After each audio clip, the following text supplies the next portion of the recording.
Welcome to the Neen Valley Role-Playing Association, a group of friends who like to play RPGs, role-playing games, and try and have fun. If you like the video, please like and subscribe.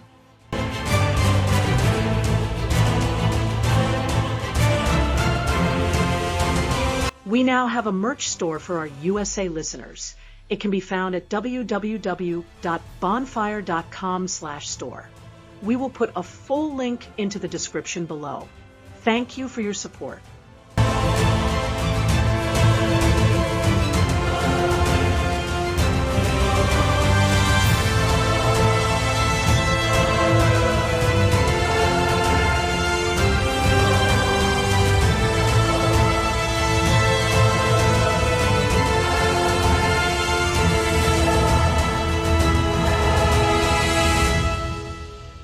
Hey, we're back. Just as you guys were hoping we'd be back, we are back. And we are just finishing up with a haunting that has been investigated, but you'll find that out in the recap. Now, what I could do is quite rapidly go through our students and see which ones of them have done their homework. Fish, what question did you get in your class? I didn't. Oh, yes, you did. You responded. Oh. You Something about robotics, wasn't it? Oh, yes. That one. Sorry. You were complaining to Andy about it. How trivial it was. Asking these stupidly simple questions of you. Yeah. And then I think you jotted it on the back of a napkin and submitted it. Yes. That's right. Oh, that one. Right, yes. Yes. I remember that. I'm just trying to scroll up to the myriad of other things that's on while Discord you're looking to at try that and find out what the question was. While you guys are carefully doing that, I'm going to ask... Okay. Sorry. So my homework was for the Robotics 200 class, which was in mobile robotics, how does the integration of sensing, state, estimation and control enable autonomous navigation in uncertain environments? Discuss the role of algorithms such as Kalman filter in handling sensor noise and evaluate the trade-offs between reactive control strategies and model-based planning approaches. So, yeah, I'm an engineer, Captain, not a miracle worker, I believe should be mentioned. So you did and we respond. weren't allowed to use AI at all. That was a joke. Okay. I knew you guys were going to work some of that. But you did respond. What? Hang on. You don't have to read the whole That was a joke. So I had to Google fucking... No. Wait a minute, right? I know we want to get this done quickly. You made me Google everything, and I went Did you really? You sourced it, and too. read on white fucking backgrounds, which kills my head, okay, because they don't have dark fucking mode on some of those scientific journals. And I even fucking supported all my documentation. Yes, you did. You got all your documentation down there. And all the time, it was a piss take. I could have just said to, I don't know, no, it was not a piss take. I am incredibly pleased with you. Yes. Oh my God. You put in a lot of work. The penny. Oh, he's getting a Benny. Don't you worry. And I'm delivering it to you now, Rob. That was phenomenal work. Thank you. Great. So for the listeners, for the watchers, listeners who actually can't see our Discord. So basically, in layman's terms, okay, because the dean has got me a good Made you learn something, governor. Okay. So basically, before The programming of a robot or any sensory device, it doesn't have to be a robot, needs to overcome certain things like frequency control, which is the Kalman filter part of the question. Okay, but also it's one thing to scan over grass because, let's face it, you know that there's going to be dirt, there's going to be other things in there. But when you then scan through water, it has a different viscosity, it has different... So you have to program it depending upon. Now, at the moment, what they're saying is there is no one code fixes all. So it's not like you can just deposit a code and put it into a robotic or a sensor array, and basically it's clever enough to know whether it's water, lava, I don't know, toxic waste, etc., etc. So although AI is there within some fundamental aspects, when you're talking robotics and picking up that signal information, it's a lot harder because the machine just doesn't know. So if you think modern day now, the Mars rover, okay, it's looking for one thing and one thing only, and that's basically the sign of life, which is water or ice. And it will analyze every single material for that ice material or water deposit. Everything else, it Brilliant. will kind of ignore. If it looks interesting, it might pick it up and it might save it for a rainy day. But its one fundamental program is find ice or water within the debris of Mars. Hey, and I've got to cut you that's off. basically what we've done. That was phenomenal, and you you completely aced the course. Let's hear really quick from Andy about his philosophy question on Hegelian dialectics, and I'm looking for whether what he absorbed here and how he could apply it to things that happened in his freshman year. Oh, okay. Well, I mean, the question as written. Yes. Obviously, is around about whether Hegel built on the thesis-antithesis-synthesis model and added to it, or whether it is just a variation on the same. And of course, Hegel postulates that the inherent contradiction, the inherent tension between concepts and their opposites leads the process forward, which leads you to the next, and then the next, and then the next. So rather than taking things in isolation, you should consider this as a process, which I think quite clearly proves that he has, it's a radical oversimplification to say that thesis, antithesis, synthesis is an adequate reflection of his work. Very good. Benny yourself out. Ask Andy how he got that information. Fish helped him. Well, I wouldn't doubt. Well, but you can tell from my poor wording of it that it didn't come out of an AI. No, you synthesized that. No, I did. Yes. Yep. Oh, Christine. What about you? What did Grace learn this week? Well, Grace was set the task in her American history class that she didn't even know she was taking, but she got set the task in this particular class to provide a well thought out couple of paragraphs on the following.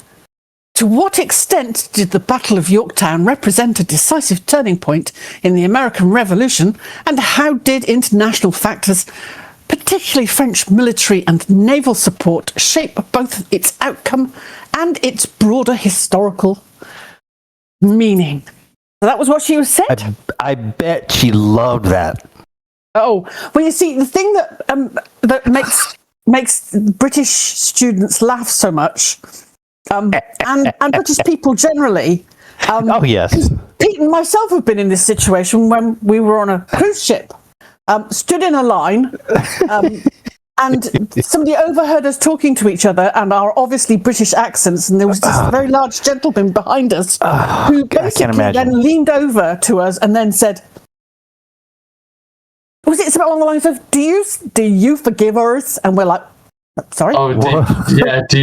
And you're like, I haven't actually used about it. You still hold it against us. Yeah, exactly. Yeah. What? What are we holding against you? What are you talking about? The war, he said. We're like, the war? Which one? And our brains are going, Exactly. World War? Second World War. Does he mean the Second World War? Which war is he talking about? The First World War? Is he talking about the First World War? That's so and the funny. two of us had these so American. These panicked expressions on our faces as we're going, Oh, I love it. Talking about? Oh, I love it. And why are you talking to us? It turned out he was asking us whether or not we still held it against them that they'd won the Civil War. Against the Revolutionary War, or as we know it, the biggest tax dodge in history. Yes, exactly. and we were kind of like, no, yeah, we've forgiven you for that long time ago. Yeah, no, because I think we're getting along. Yeah. We don't do it in our history classes. Yeah. We don't cover it. It's like 3 paragraphs in the giant history of England. Yeah, absolutely. Yeah. Anyway, if you want to know what really helped the Americans win the war, it was more to do with the Caribbean. So it was actually. Well, quite a bit. It was a knock on from this. Okay. In truth. Or at least from what I discovered. What did you discover? Well, I discovered, obviously, that the Battle of Yorktown represented a highly decisive turning point in the American Revolution, serving as a final major land engagement of the war and effectively ending the British military ability to conduct offensive operations in North America. While it did not formally conclude the war, fighting continued elsewhere until 1783. Let's see. There's all these weird people in there with long names, mainly French. And amazing that way. I'm very happy to mash up the French names. No, they have great respect for the French. They always love to stick. If there's a chance to stick you guys in the eye, as in the American Revolution, how can we help out? Oh yeah, and they were very happy, very happy to help out. They did indeed, but yes. Basically, obviously, the battle itself, the conflict, from a stalemate into a clear victory by proving to Britain that holding the colonies was no longer feasible. So apparently, the Battle of Yorktown proved this to Britain. It was no longer financially feasible to hold on to the colonies. That's the key thing. The North American sites claim. Yeah. Where I sourced my information. Yeah. So, Grace, please tell me what actually happened to the lead up of Yorktown, and please also tell the audience why the British weren't really that bothered about Yorktown. You were way too busy with lots of other problems. I was. What I'll do here, though, Christine, is I've thrown out another Benny for you because you rocked at that, and we spent way much more time on this than I had intended, but it was still fun. So, just for those that are watching, our students are actually students. This little activity was just to ground ourselves in the fact that even though we play mostly weekends with the occasional in the middle of the week, session that talks about what happens during the school week. Most of the time, we're focused on the extracurricular activities of our students and not on the actual classes. But they're getting smarter. They're learning all sorts of things. They're refuting things, just like you heard Christine do. And I'm sure that her paper probably caused the teacher to smile and let her know that how nice to have a fresh take on this. And we can move from there.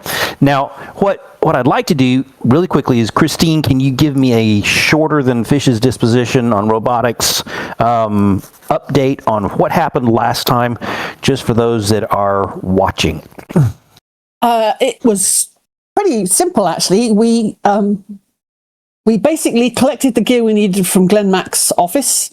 We trundled over back to the shack that we had tidied, so that we could then try and talk to the ghost that we had found there, or that we believed we had found there. We set up our equipment, and we did a ritual, and we brought her forth, and we asked her a couple of questions. Mm-hmm. We asked her whether or not she would like us to help her pass over, to which she said yes. And then all hell broke loose. Basically, because we then ended up with another quite horrible version of her come out and attack us. And we had to basically fight her off. And unfortunately, our lovely furry werewolf stuck his foot through the floor and got trapped. So it was down to Grace and Fish to see her off, which we did valiantly.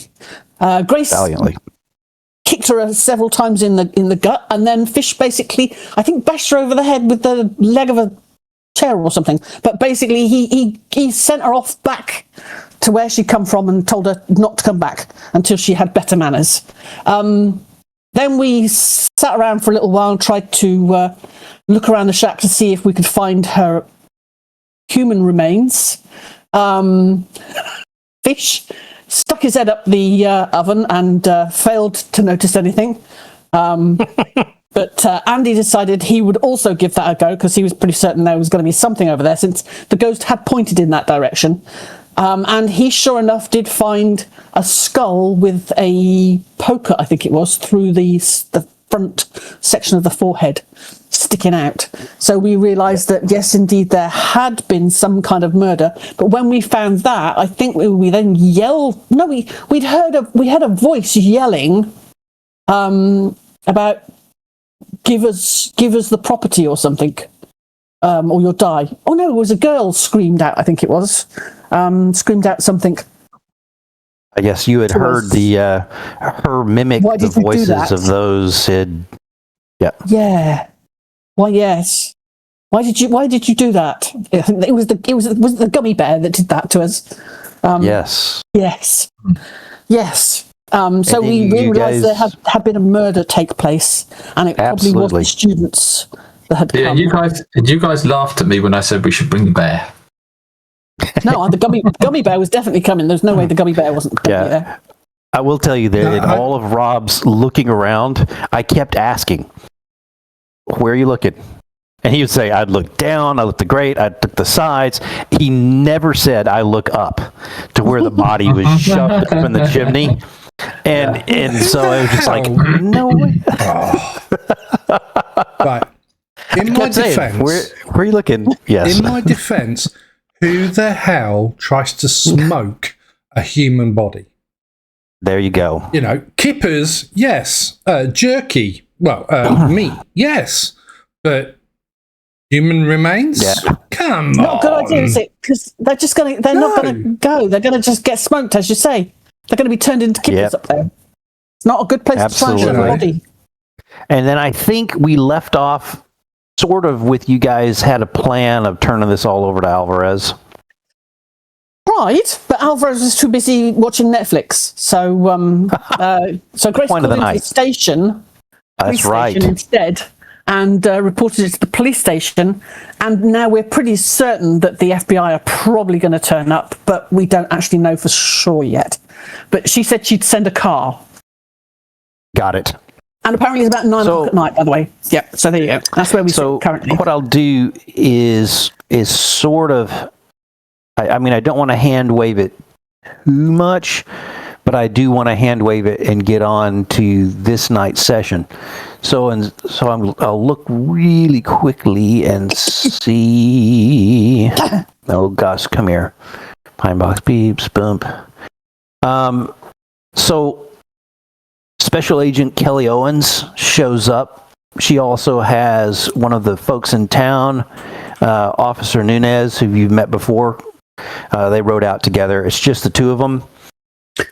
And as you guys are sort of standing on that front porch, I mean, the clearing is quiet. You can hear the car, the crunch of gravel, and as it's moving up, it's not like a super graveled road or anything like that. It's mostly dirt, but you can hear the car moving up the long road, and it parks. It's a squad car, and it parks next to Nessie, and the two of them get out.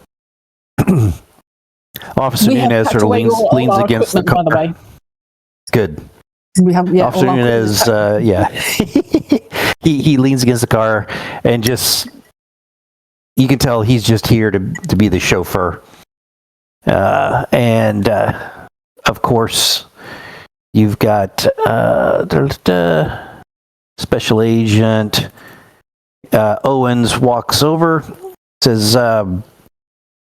so kids, what's going on? What's the big rush? What's happening? Hey, no big rush.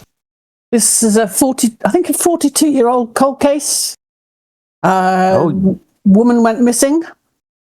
Well, Professor Glenn Mack received a phone call from some kids who came out here for a party, shall we say, that they had seen a ghost, and he asked us to look into it for him. We came out here, we had a little look round, and when we looked up the chimney of the fireplace, sure enough, something grinned back down at us. And she would point across to the head that is now currently, I think, resting on the floor by the fireplace. Yeah. And we think we possibly found her. And I definitely think it appears to be murder because there's a poker through the forehead. Very interesting. So you kids are saying that you've solved a cold case here in town. Well, we haven't found out who murdered her. All we can show you is that she was murdered. Okay.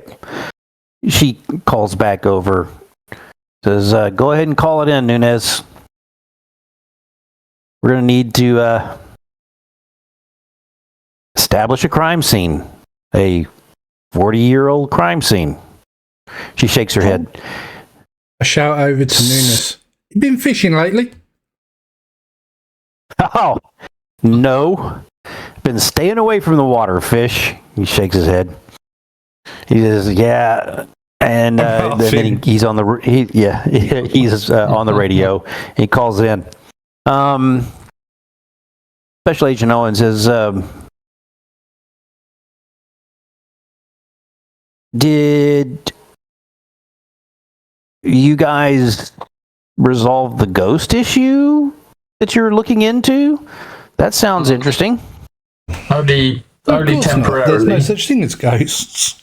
Honestly, I would suggest you don't investigate this at night. I think my suspicion is that once the mortal remains are properly interred, that the ghost issue will resolve itself.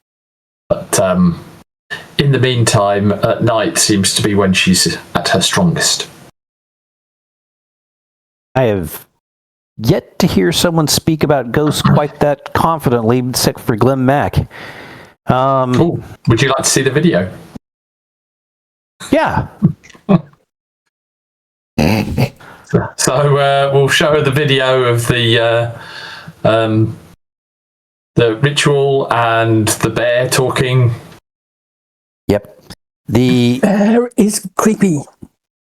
We haven't quite establish how long it takes for everything to degrade, but I would say it's already degrading. However, you can see the bear itself, its motions are absolutely still clear. The voice, though, it's harder to hear, but you can make it out. And you can see the creature, the ghost, in the circle. It's now faded in the film to be very translucent, but there are some dots of light that seem to float around in it that are still quite prominent. She's got, this is amazing. Oh, it will be Can I have gone a in copy? about... you can have a copy, but it will fade. I mean, you can see it's already fading, but yeah, all that stuff will disappear. You can't keep a permanent record of it. Oh yeah, I know. It's really weird. We'll send you the copy. That would explain so many things. Yeah. She takes a bunch of notes and says, yeah, thanks. I mean, it was interesting. You might want to write down what the ghost said there, because it sounded to me like maybe it was a group of kids, maybe university students who killed her. One of whom sounded that it was a woman's voice, but sounded like she was pretty upset when they, because she said, "You killed her." So yeah, I'm wondering whether it was the kids who discovered her. They'd be quite old now, but well, I say quite old. They'd be in their 50s, but. Well, that's old to you guys at this point. could still be a case to answer. If they were students, they'd be about 18 to 20-ish, and it was 42 years ago, so they'd be in their 60s. Early 60s, yeah. So, yeah. Yes. So she's taking notes, and she says, well, thank you. Yeah, if there was a woman involved, she might talk. Doesn't sound like she was particularly happy. I'll look into this as best as I can. Yes, Fish? And I read out the names that were mentioned in the newspaper article that I found, and I believe there was a female in that list. So that might be a good place to start with the newspaper article, because they said that and thinking about it, I'm pretty certain the newspaper article said that they went up there and noticed that the old lady hadn't been around for a while, and that's why she's been put down as a missing person. Very good. So yeah, I will take that down. Thank you. So she takes that down. She thanks you for the work that you've done. And says, "Look, as always, I know you've already got my card, but she hands out another card to you guys. Says, if you think of anything else about this, please go ahead and let us know." That ritual, what was that about? The words you were saying, the stuff on the floor, it looks like you were attempting some sort of like magic thing.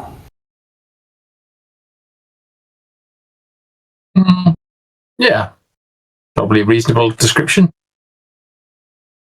She shakes her head. Yeah. You've heard of seances before? Yeah, of course. Okay, it's fine. You probably have an early day tomorrow. I'll reach out if I've got some more questions. I'm absolutely sure that Special Agent Peters will have follow-on questions. But have a good evening. And then she starts putting police tape up around the door and stuff like that. Nunez shakes his head as you guys walk over. You guys have earned me another late night. Thanks. Sorry about that. Come on, Nunes. Better than sitting I'll around make eating it up to you at donuts. the pizza It's bar. not good for you. You know it's not good for you. He says to Fish as Fish goes by, of course I'm spinning it with her. Gives you a little You wink. lucky dog. You lucky dog. and I just present a fist bump for him. He gives you the fist bump. All right. So let us move out of this entire scenario. We're not going to have to deal with you driving any of that other stuff. And We get back safely. We all tuck ourselves up in bed, have a good night's rest, feel refreshed. I don't know, ready Grace. Does to hand Grace in- get a good night's rest? That Yes, she seems does. hardly fair. It seems she never gets. She never Are you does. sure? No. Because I think She Fish gets is a- actually that's wired, so I think he'll be keeping Gracie up all night. So She's going to go to her dorm room, close the dorm room door, knowing he can't get into the athletics dorm because he doesn't have the card for it. Yes. She's going to stand on the other side and smile at him. Night night, Fish. Nice night. Night night, Fish. Trundle off to her room. Yes. You just hear over the internal intercom, Gracie, I've just had a thought.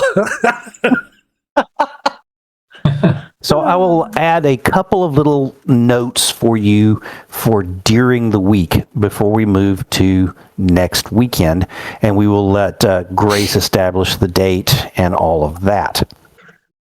First couple of notes. I think we're getting really close to the carnival coming to town. You'll have to correct me, Christine, if they start up next weekend. And then Carnival's already continue going. on. Carnival's been going Already for a going. It's while. 3. Yep, that's right. I think You guys just we're haven't had a a chance week to go into out it there. at least. Yeah. Yep. Well, it's The second weekend of it, is it? this is the Sunday the 18th, so it'll be the 25th next Gotcha. Sunday, which Got is it. the day before the full moon Yes, indeed. Huh. and 6 All days sorts of before interesting things. Halloween. Very good. Okay. And all 6 sorts days of before Pete's parents come in. Yeah. Ooh. Andy's parents. Andy's There, parents come in. there is one of the things that I'd like to mention. Andy gets a call midweek. His parents are coming in early.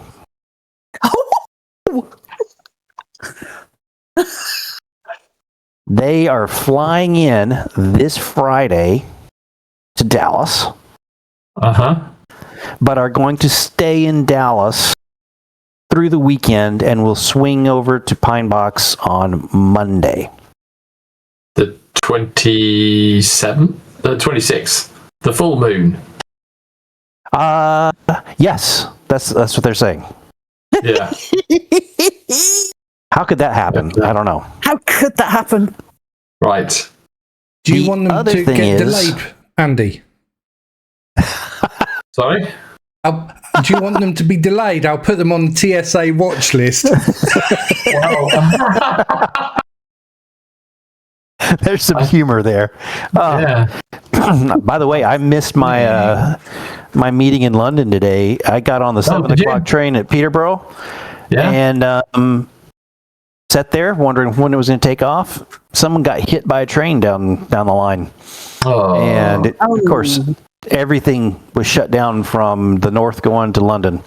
So Yeah. huge. And in London, it was a tube strike. So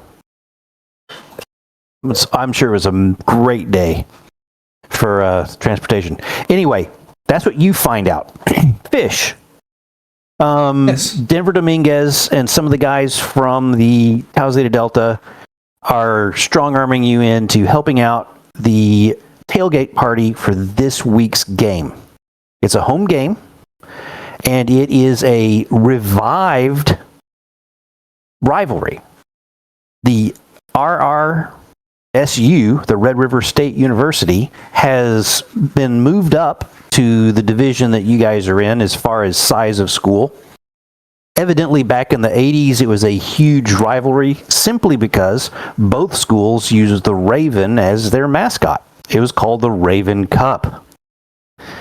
So this will be the first time that they are playing. It's a home game for you guys, and the media has sort of started calling it the Red River Cup, the Raven Cup again, and are really pleased about the whole idea of another sort of fun rivalry to play with in the news. But they've strong-armed you to help out with the tailgating. They're going to be serving, even though it could be a little cool, soft serve ice cream is what they've come up with. And they've found a machine from a restaurant that was going defunct that they bought for not too much. And they are going to set it up, and they need your help for that. They've got a little generator. They've got the stuff. Nothing could possibly go wrong with that. Nothing. Nothing. But as long as they don't want me to fill it. No one's going to ask you to fill it. That they know much better than that, because that could lead down a whole bunch of rabbit holes we don't want to go into right now. And for you, Christine, I don't know how much you're paying attention to the rivalry stuff that's in like the student newspaper and the local newspaper, and is mentioned actually on the local news. Are you paying any attention to that, or are you just blowing that all off? No, she's paying attention. She always pays attention. She always does the research into the opposition, what they're up against, studies their good. stats. She's a good student, the coach is very happy with her on the things that she does for that. Yeah. Absolutely. Probably even better than her history teacher. But you may have won over the history teacher. The thing that you pick up on is they love these storylines. You know, RSU had the winning record against ETU until they shrank in size, until ETU grew in size and moved to a different division. And for years, they were like, the story was, hey, we've got the Raven Cup permanently because we had the higher number of wins overall, even though the last year was never resolved. There's some storylines about some of the coaches and how one of the coaches played together on a college team, and then there's another storyline that's about you.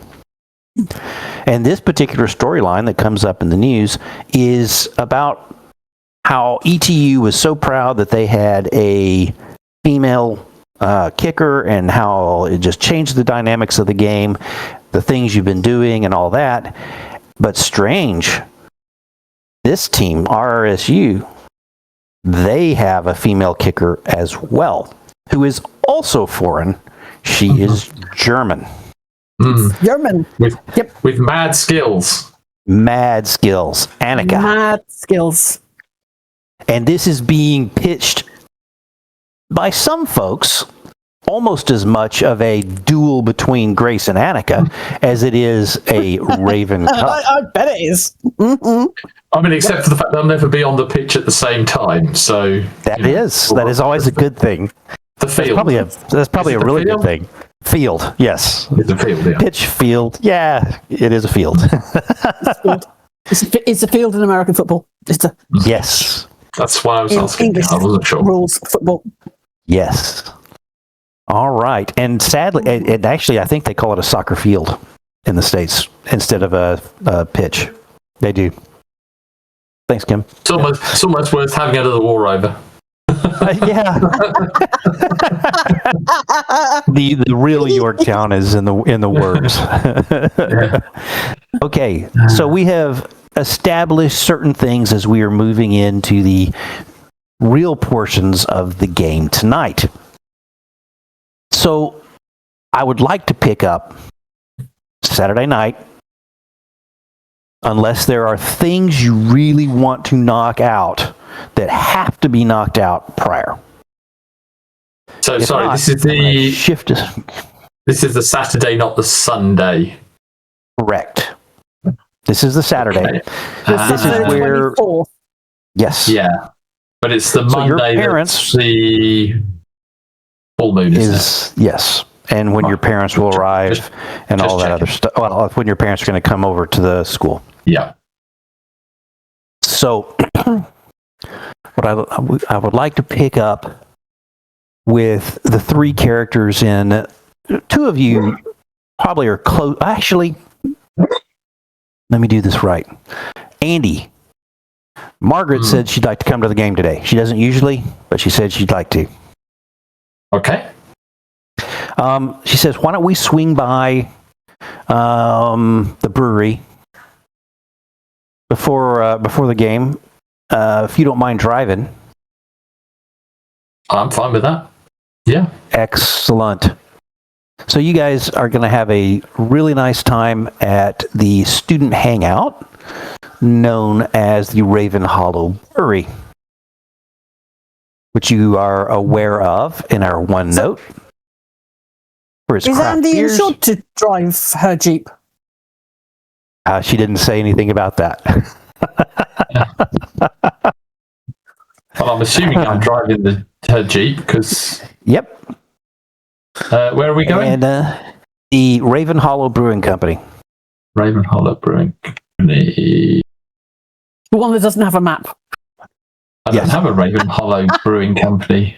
Yes, You you should do. have it in the Hangouts. student It's in there. hangouts. Student Hangouts, yeah. I mean, I've got. Raven Hollow. It's underneath the Pine Box soda fountain. Oh, there it is. Sorry. My eyes just keep passing over it for some reason. Yeah, got it. No problem. The Honey Creek Blonde is what she orders. It's a seasonal rotating. And she has a couple of those as you guys have some snacks prior to heading towards the game. And as you guys leave, you realize that for some weird reason, Margaret's a little tipsy. You've never really seen her drink much. But she knocked back a couple, and she just goes, I'm feeling that. I don't know. And she goes over to the board. It's a 9%er. And she goes, oh, my word. Oh, I'm glad you're here to drive, Andy.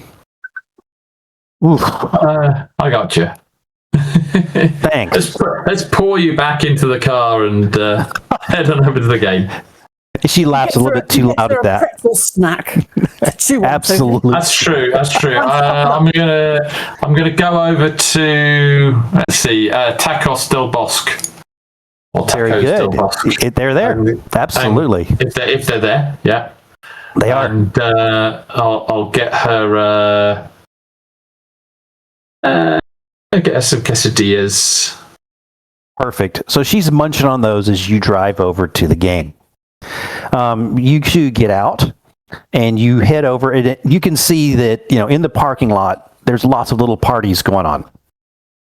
The parade through the local through the quad with the players and the band going ahead of them is long over.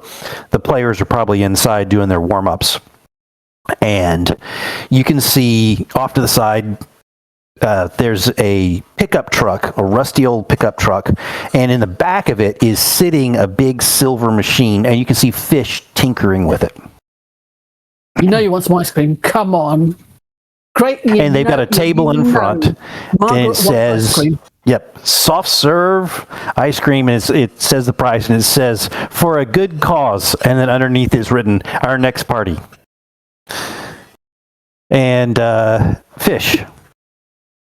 Yes. Denver is like, it's not working, and he's banging on the side, and the generator's going. Working.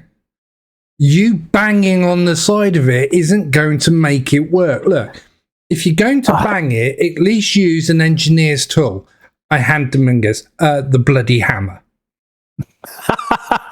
Try using the hammer, not your hand. Right. In the meantime, let me work out what's going wrong. Right. So.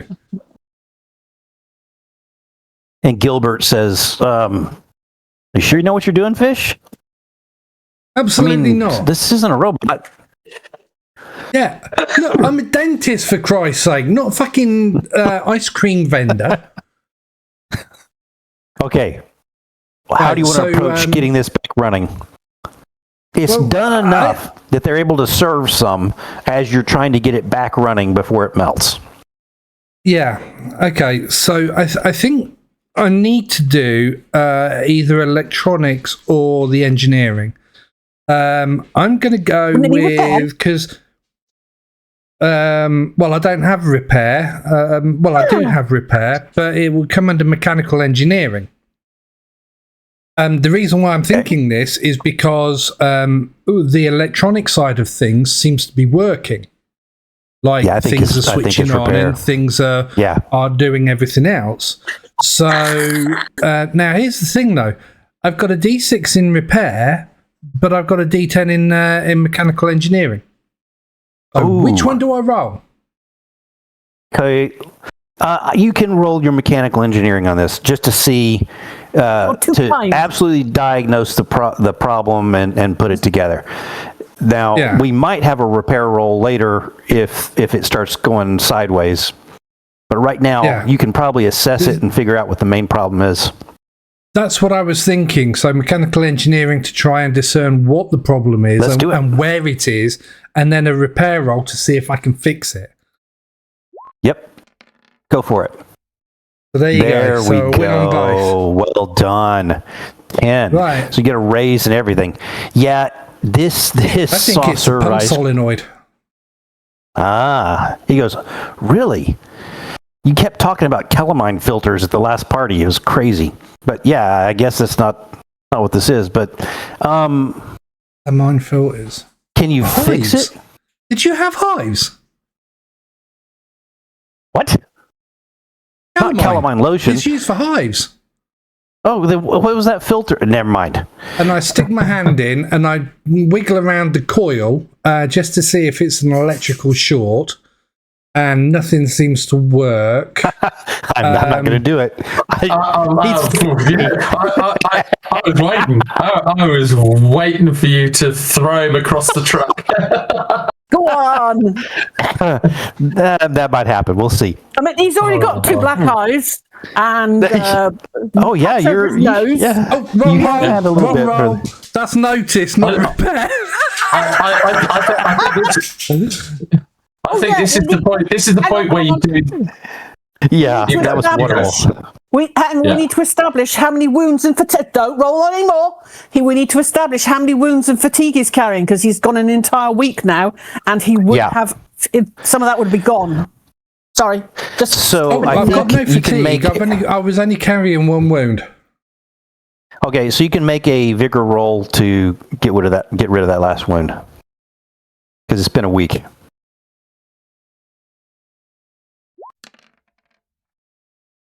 Would you like to spend a penny or keep a wound? I'll spend a penny.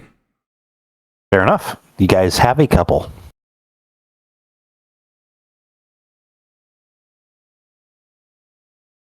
Does the medical treatment give you a bonus to that? Do you get a bonus? Proper medical treatment? Oh, yeah. Wounds? Sure. Give yourself a +2 on this roll. A +2? Yeah, I'm throwing that out there, Pete, while you're looking at the actuals. I'll look for the vigor roll. For the vigor roll. Oh, in that case, I would have made it because I rolled a 4 and a... Then I will give you your Benny back. I rolled a 3 and a 3. So, then I will give you your Benny back. Yep. Okay, give me my Benny back then. I now have no runes. So do you now want me to do the repair again now that I am not at minus? Or do you want to just take the roll? I'm just going to bump it to a 4 and you can decide on that. Yeah, just bump it to a success. Okay. Good. Give me a notice roll. Notice roll. Right. Well, I did the notice beforehand, but that was also I'm not going to do that to you. I'm not going to do that to you. Yeah. So I'll do a new... Yeah, I had it a moment ago. Oh, hang on. N for notice. There you go. Sorry. There you go. What? Yeah. Oh, that's right, because you're clueless. So you get a... How did I get minus... You still have 1 for wounds, but you also have a minus... It's up at 0. Yeah. So you have a -1 in notice for clueless, right? Yeah. And you have a -1 there for a wound, which you shouldn't have because that should be healed. Yeah. I'll spend that Benny and see if I can get a better roll. Fair enough. Okay. So I was distracted. So I'm going to try that one again. I've double checked. The wounds are at 0, so it should just come up with -1. There you go. There you go. So I carry on. I kind of pause because Dominguez is saying something, and then I look at one, and then I carry on chatting to him. Well, I actually carry on taking the piss out of him whilst I'm trying to do the thing, and basically the pump comes off, and I quickly, try and get a flat-headed screwdriver to, and basically there's a chunk of old, like, ice cream that's got blocked in the actual pump outflow section. So I managed to push that out, and I go, "Hi, fish." It's a young girl. It's a young girl's voice while you're doing that. How you doing? Oh. Who is she? It's Ruth. Ruth.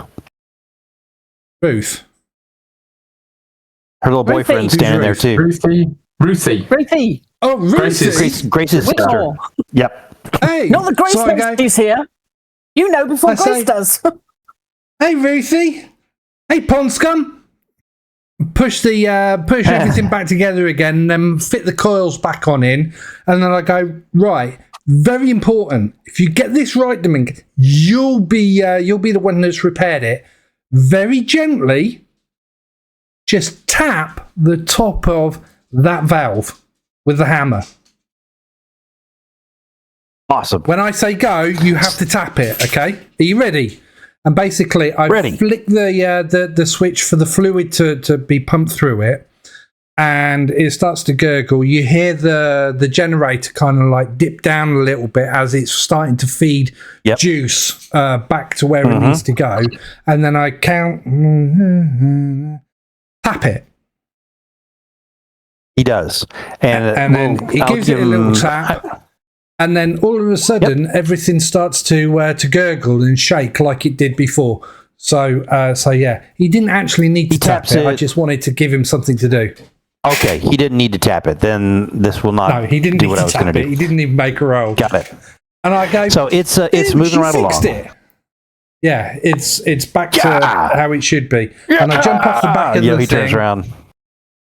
And I go, whew, that was a close call. When you turn around from where you're standing, so Ruth is next to you, and she and her boyfriend, and she's like in mid thought wanting to chat with you, but you catch out of your corner of your eye a interesting little interaction, and this little interaction goes something like this. So you see that Margaret has gotten one of the soft serves that were served early, and she's holding it out to fish. Not out to Andy. Oh. You want some? You want some? And she's a little. This is the inebriation bit. So she's. You want some? Yeah, I'll have a bit.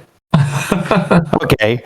And so she gives you a little bite of it, and then she leans back and does a little giggle. And he says, that's awesome. You've got... Oh, look at this. It says, I think you've got a little bit on your lip. What do you do? He's clean off. I'll wipe it off. She goes, I think someone's helped you with that. She put it on there. You missed a spot, and she leans in. It's at the moment that your eyes start to close for the kiss that you see your parents standing behind. I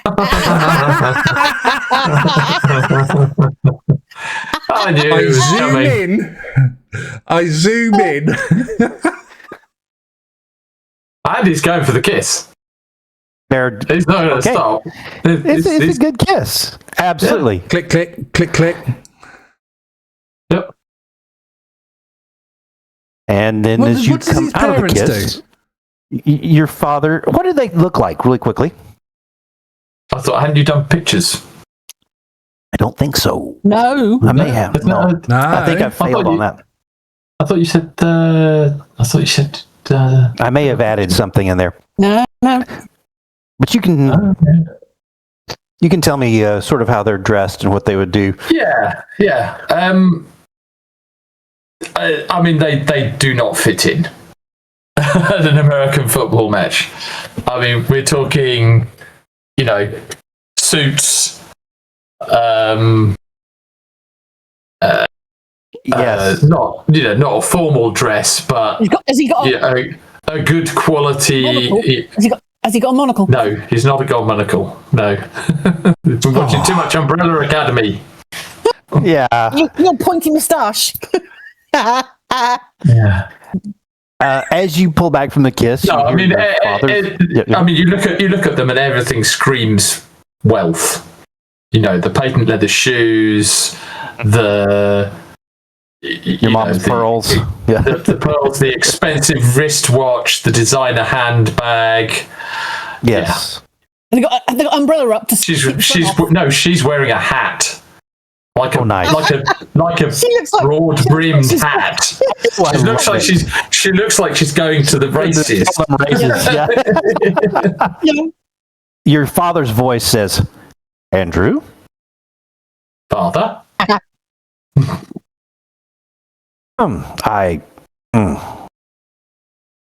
And Margaret says, "Hello." Allow me to introduce you, Margaret, my brother and my father.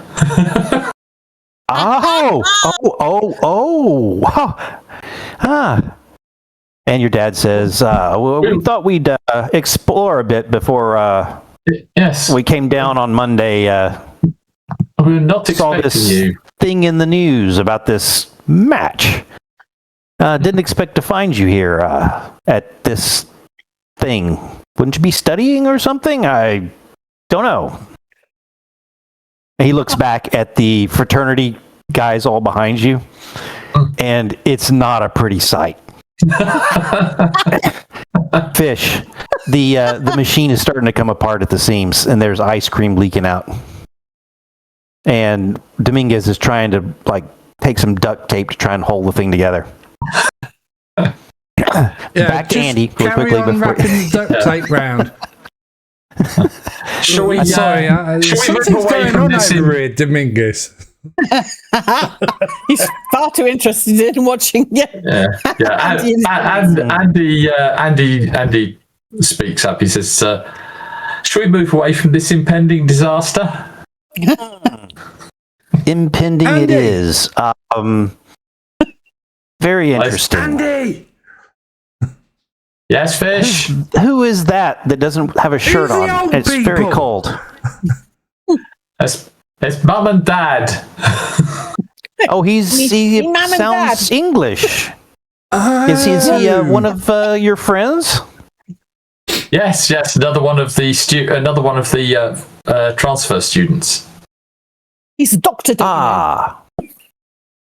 Margaret says, well, we're going to the game too. Would you guys like to sit with us? And your mother just sort of looks up at your father and he looks at you. We're going to watch the game. One of another of our friends is playing. Oh, playing. Very good. If we sit with you, maybe I can explain the rules. That would be that would be good. very fitting. It's somewhat Very complicated for the uninitiated. I hear it's very slow. Doesn't move. But we were curious. Periodic bursts of violence interspersed by a lot of shouting. Yes. And not a lot of foot and ball contact going on. Yes. And Yes, the name is misleading. Your mother is absolutely studying every bit about Margaret. Margaret is wearing an oversized ETU sweatshirt, jeans, white sneakers. She's got small stud diamond earrings, a sort of a sports watch, and she looks glorious to you. Whereas to your mother, as you're thinking about your mother's eyes, you're starting to go, okay, I wonder how this is going to play. Well, I think what we'll do is when we get to the stands, we'll position ourselves with me and Dad in the centre and the ladies on the outside. I like that concept. No, that's not the way the gentlemen do it, and you know they put the ladies on the inside to protect them. Yes, but I've got to explain the game to Father. And Father, yes. Yeah, you shout it over. You shout. I know. I don't want to shout over the ladies. The ladies Very are rude. used to this. They understand this is how it works. Any British lady would understand. Are you enjoying this, Christine? I am for the moment. I'm not going to enjoy the game. I know that much. But I'm enjoying this bit. I'm going to get all the enjoyment I can out of the moment. I must admit, Andy's somewhat curious as to how it turns out because he knows that Margaret can handle herself. Yes, she can. Unfortunately, she's slightly tipsy at the moment and is doing her utmost to be well behaved. No, don't do that, Margaret. So- Don't do that. Very, very good. Here comes Fish. the chaos engine. Fish walks over. He's literally wearing some bright red speedos, and he's fully body painted to the house colours, and he's got ETU Raven. Are you not covered in ice cream by now? There's some of that No, too. because it hasn't exploded. The duct tape seems to work. It's holding. Yeah, and I put my arm around Andy before they move off to take a seat, and I say, "Hi, my name's Fish," and I put a hand out to Andy's father, and also to his mother. As you put your hand out to his father, he looks down at your hand, and then he reaches out his hand and shakes your hand. Excellent. His And I mother look goes, down. "You've got a lot of paint on you, son." Yes, intended. House colours and football colours, so no one will mistake who we are. You can see my brothers over there. My house brothers are also painted up, but they just go for the face. For me, all in, isn't it? You've got to embrace the stupid when you're in America. And your mother, when he says that, just sort of glances over at Margaret. Ooh. And then down. Madam, I see you catch my drift. At this point, there's a loud banging noise that's going on, and if you look over your shoulder, it looks like the machine may be in its last throes. You can go over and try and save I quickly try and I say to Andy, get your parents away from here. It's going to explode. No, we're well away. You're moving. Andy turns to Fish and says, I think I see an explosion with your name on it over there, Fish. Yes, rather not be there, I'd rather be here. How's Margaret? Doing good, Fish. Excellent.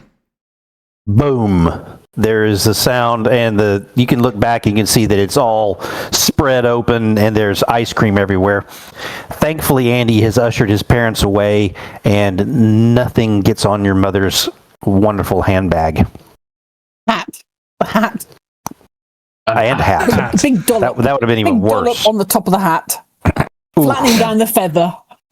That would have been really fun, but Andy was way too canny for the GM to take advantage of that. Yeah. Okay, let us move to the warm-ups. Oh boy. You are doing your early kicks, getting warmed up. Race? Uh-huh. And who's holding for you? I think it would be John Barnes as usual. Okay, so Byers. Yeah, he's finished up doing some catching, stuff like that. You were just kicking off a tee for a little bit, but he's now holding, and Kua is snapping to him, long snap. Boom, and then you guys are putting some through. As you turn, to take a couple of steps back and see what's going on, you can hear the coach yelling at the sidelines. The other teams on the far end of the field doing their kicking.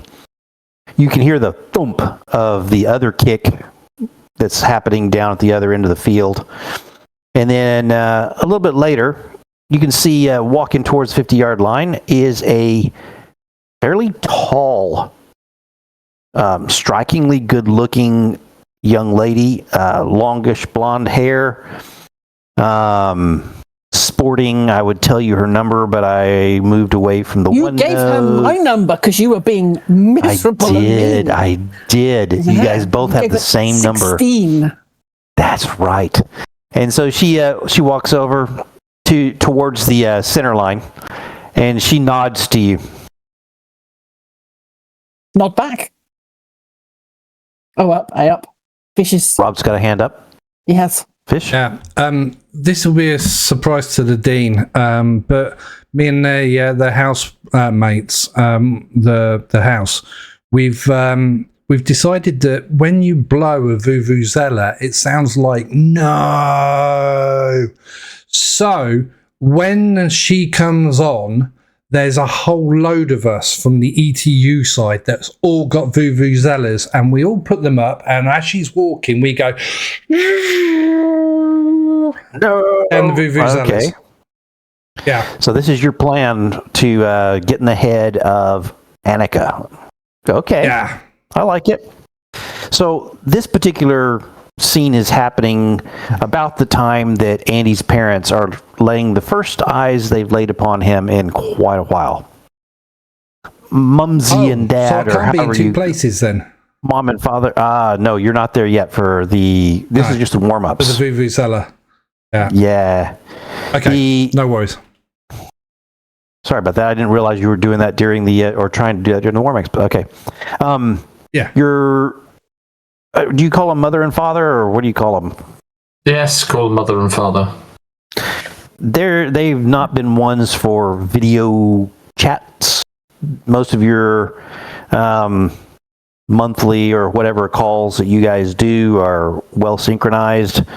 Father picks up the phone, precisely at the time that you were slotted to call him, ask you about your grades, ask you about how you're settling in, are you about done with the school, and your mother speaks in the background, and then we'll get on for the last couple of seconds to say, take care of yourself, Andy, and always, just the basics, if this is fitting how you envision your parents.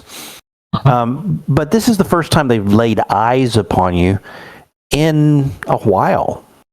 I think you've probably grown a teeny bit in height. Yes. Yeah. Definitely filled out a lot. Definitely filled out from working out. Yeah. And they definitely probably have not heard about Margaret, or have you been chatting away about that type of thing with your parents? No, I've not mentioned Margaret. Yeah, I could not imagine that would have been first thing out of your mouth. Yeah. and when not prompted. So that's interesting. Grace. Annika is just standing at the 50-yard line, and then she waves you over to her.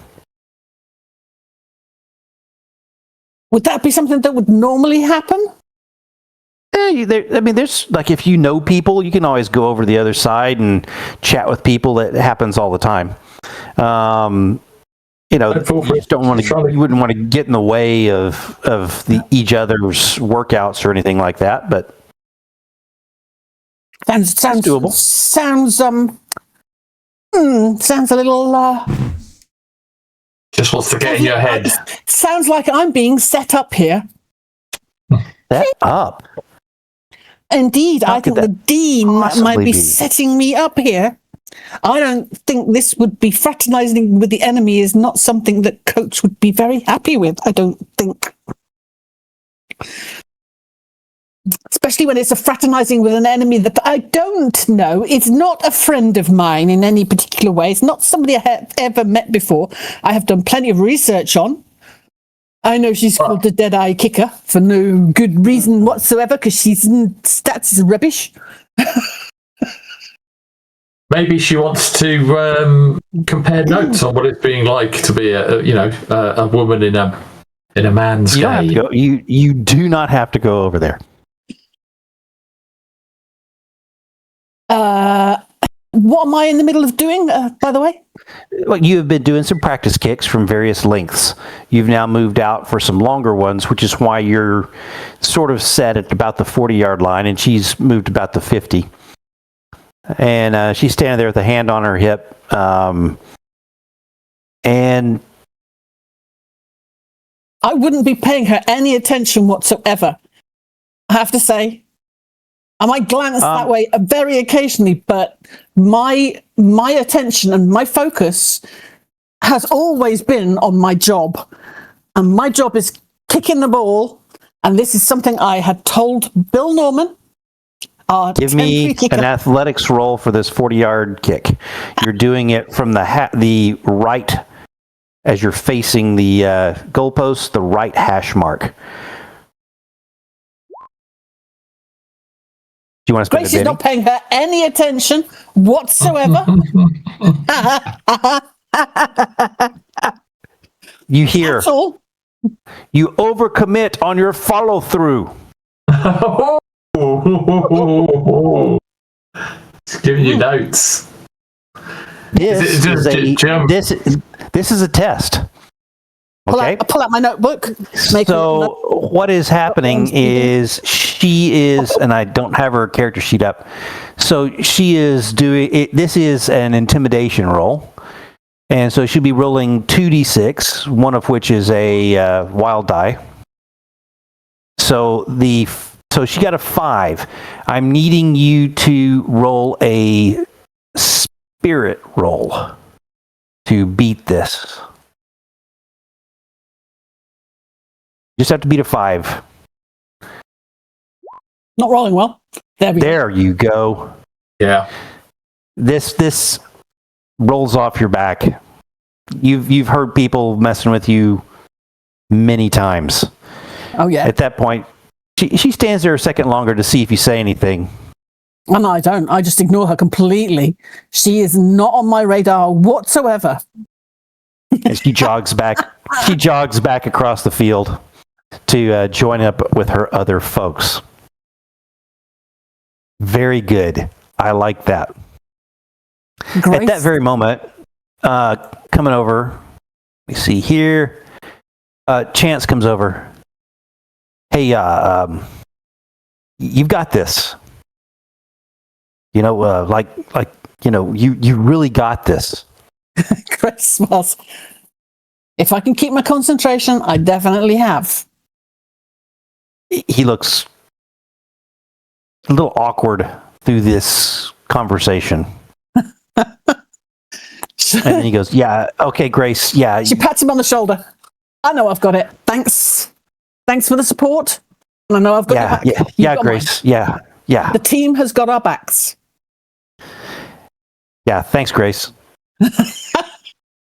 He looks at You've got you. this. The eye contact lasts that extra half second that you're like, okay, and then he pulls off and runs back over to where the offense are they're dry running some plays. Yeah.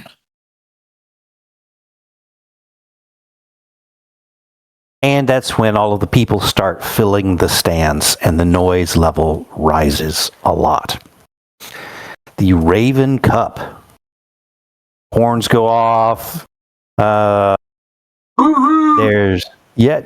And you guys are now making your way up. Fish, you guys are making your way up to... I'm sorry? Has Andy got a vuvuzela? Is he sitting next to his father? No, Andy's just hooting. Andy's just hooting. Andy, you usually sit in the student section, not too far off from where Fish is with the frat brothers, but just far enough that if they do something stupid, nothing gets on you. Yep. Is that roughly where you guys are? Is that roughly where you're? Maybe a little bit further away this time. Maybe sit on the edge of the student section. Is there like an edge where we can sit? So yeah, absolutely. You know, where it starts blending into sort of season regulars and things like that. Parents and yeah. So you guys arrive at this bench seating. Now then, what you should try and do, Andy, is look out for Grace's parents, because there's no way, if Ruthie's there's no way Grace's parents aren't there. They're probably there. Oh, that's a good point. Yes. Oh, We'll shit. find I just forgot all about Ruthie and Ponska. Oh, no, they're with you. She's followed you, and he's tagged along, and they are sitting at the edge of the fraternity section where you guys are. I put my arm around both of them, but I kind of like give Ruthie a squeeze and not pond scum, but I'm trying to make it look like, yeah, we're bros. And I go, where's your mum? Oh, they'll be here shortly. They had to stop, and Mom had to get something at the store. But they'll be here. They should be here momentarily. They dropped me off. I hope it's booze. No, I'm guessing it's a pregnancy kit. The two of them keep going off on their private little times together, don't they? Yeah, so things to worry about. Making Grace babysit Ruthie. Oh man, yeah, that happens. That does happen fairly often. Yep. It makes you wonder if they're going to be back for the game or if they're just going to show up towards the end. Or however long those things happen. Anyway. So I don't think immediately, Andy, that you see Grace's parents as you look around. You do see Ruthie and her boyfriend, and they are over by where the fraternity folks are. There's various different groups, and they're all sitting in sort of little clusters in that section. The band is back behind them playing a fight song. It's quite loud, and there's some vendors that are bringing around different things. And this is when you guys get to the bench that you're planning to sit at. It doesn't have a back; it's just a metal bench. You can see that some people. That's not the problem. The rods up my parents' backside, so keep them upright. Yeah, a lot of the boosters have bought these sort of clip-on chairs that have a little back that they can just sort of slide onto the thing, and then and some of them just have the little ETU cushions that they sit on. But as you get there, your mother you said she's probably in a suit. Is that right? That's in a suit. Mother's in a. Is she in a dress? She's in. Well, it's not in a dress. She's in a skirt and a skirt, blouse, jacket, but smart. Got it. So she is. Looks like Margaret Thatcher. She's going to need. Yeah, you guys are. And Andy will pull out a clean handkerchief for her to sit on. Oh, thank you, Andrew. I was going to spit on the bench and then rub it for her. When she says, Margaret looks at She's Andy, fine. Andrew. and then looks down at where she's going to be sitting, and then looks back at Andy. Oh, yeah. Well, she looks at you and he goes, oh, Andrew. And she giggles. And then she goes, her eyes get wide, like, oh my gosh, it's the alcohol. Yeah. And your mother looks at you like, what is that about? And Dad goes, my God, how do we she's want an to break American. this up, Andrew? Sorry, what does he say? And she goes, how do we want to set this up? He's looking like the seating positions. Mhm. You were going to explain things to me. Perhaps we sit on this end and let the ladies have the other end. What do you think? Very well. Yes. All right. And Margaret goes, okay. I'll sit there. How about I sit next to Margaret and then in the middle? Your mother says, I really prefer sitting next to your father. So this absolutely won't work. In that case, I would suggest that you sit next to Father. I'll sit next to Father on the other side, and Margaret can sit there next to me. Oh, but I so much want to talk to Margaret. That's a shame. But Margaret wants to sit there. I sit down next to Mother and go, well, you can always talk Margaret's to me. watching you. She's like, yeah. Margaret's watching you go through this. Well, it's going to be very loud. I dare say that you won't have a good time for a proper conversation. Should we leave that for later, perhaps? Whatever you say, Andrew. Nikki. And so they sit down in the arrangement that you have chosen, which happens to be the very one that you wanted, which is keeping Margaret as isolated from the... While she sobers up. Yeah, exactly. Yeah. Anyway, the vendors are coming through, and there's someone that's coming by with hot dogs and things like that. Ooh. And your father goes, "Oh, Andrew, is this something we should try?" Definitely. Very much a tradition. With mustard. Don't forget the mustard and the tomato ketchup. Lots of mustard and ketchup. Yeah. Yep. Very good. For the group here, yes, four of those, and four. He goes, "Is that Coors Light?" Okay, 4 of those. And of course, he assumes that you're of age for drinking. By the way, Andy, is Coors Light alcoholic? Alcoholic, yes. It is. I thought it was 0.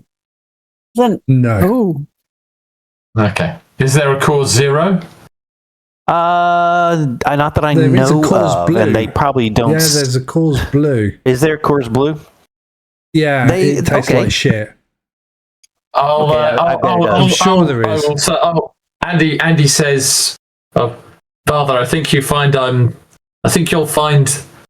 I won't be able to drink alcohol at my age." But you're able to date, says your mother. Oh yes. Yes. Marry. Have kids. Certainly not a problem. Start a family. All of those things. Oh yes.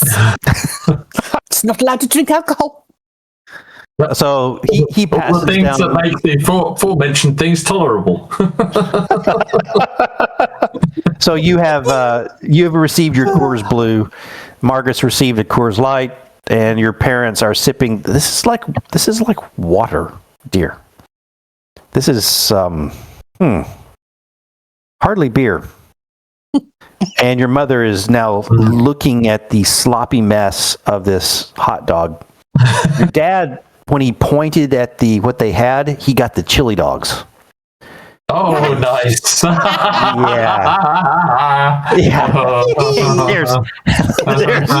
There's like almost no way to eat these well. Well, it has to be said, if there is a way to eat them well, they will know it. Yes. They've had lots of experience. Oh, your mother does say, as the guy starts moving away, she goes, young man. He turns back around. Says, is there some cutlery? Man.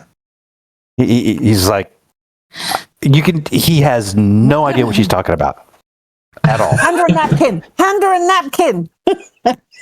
Yeah. You're on the field, Grace. Yeah. So he does. He hands her some napkins because he doesn't know what she's asking for, and he's just trying to make it up. And she's now looking at 3 or 4 napkins she has in her hand.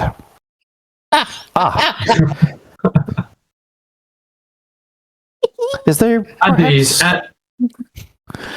Sorry. Yeah. No. He's just looking around, like trying to figure it out. Go ahead.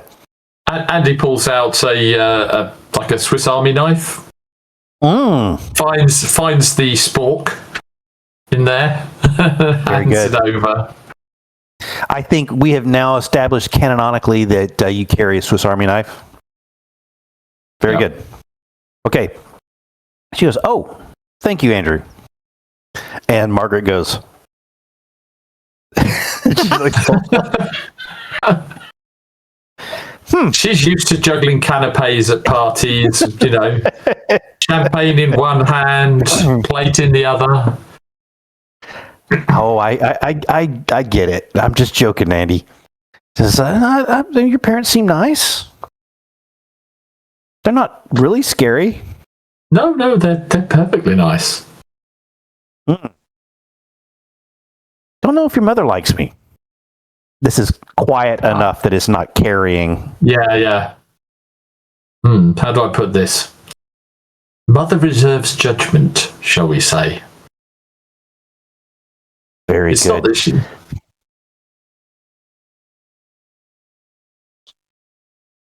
It's not that she. Oh, sorry. Yes. It's not that she doesn't like you. It's just that she doesn't, and she also doesn't not like you. And so she looks down to see, look at your mom, and at that point you sort of glance that direction, and you can see your mother just going with her lips sort of pressed together, like looking down in your direction.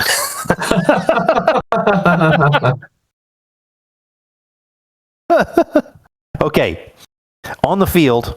Hang on. We've got a hand up. We've got a hand up. Oh, we got a hand up. Thank you. Whilst that interaction was You're going muted. on, No, it's You know, not. Rob. bollocks. I know. No, it's not. Andy, No. giving him a hard time. Sorry. God damn it! I fell for that one.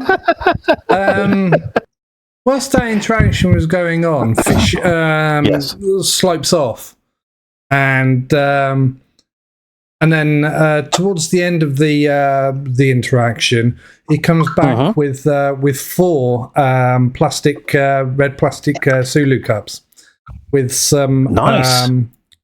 cola in it, and Yes. yes, and he Cola and? basically, and he says to Andy's parents, "Here, guys, try these. I think you'll find they're slightly better than the cores." And then he passes one to Margaret, and then the 4th one's for himself. Oh, And then he slopes off. Thanks, Fish. thank you. Now, try it. Don't just friend of yours. assume. Try it. Okay, what's in it, Fish? Yeah, that's what I'm wondering. It's might have some chlorophyll in it. It might have some GHB. It might have. No, I'm joking. It's strong Jack Daniels and Coke. Very good. Your mother goes, "Oh, Okay. this has got a little bit of a bite, but very nice." I'm sure that, knowing Fish, I'm sure he slipped something into there. Probably whiskey. Ah, that's what it is. And your father Well, has some. what, He's like, "Oh, okay. what the Americans call whiskey. Ah, that bourbon stuff, right?" That's it, yes. Your dad says. That's what they make in the casks before the casks are properly ready for scotch. Yes, that's it. Yes. And you look down and Margaret's Coors Light is gone and she is on the solo cup. And you're just like, uh-oh. and she's realizing it too. She's like, crap. Andy sort of puts his hand on her arm, looks over her and gives a sort of slight shake of his head. Whoa, yes. Andy gets a text message. Uh-huh. It says. What does it say? Your phone buzzes, Andy. Yeah. Yep. It's from Fish. Don't worry, Margaret's is just Coke. Yeah. Aw. Very good. So we will move away slightly from that scene as the game is about to get underway. So let me move through my notes. Crazy. You do? Crazy. Let's see. I love it. You guys are doing it. The coin flip gives the ball to, let me see here. What am I doing? The Ravens Cup is to RRSU. And we can do this proper. You're standing on the sideline as Heads or Chance and Kua, who, yeah, we could do that, but I'm not. But Chance and Kua are come back over towards the sideline. They were the captains for this game, and they've lost the coin toss. They're coming over, and Kua goes, "What did he mean they win again? We haven't played them since the 80s." And Chance goes, "I don't know.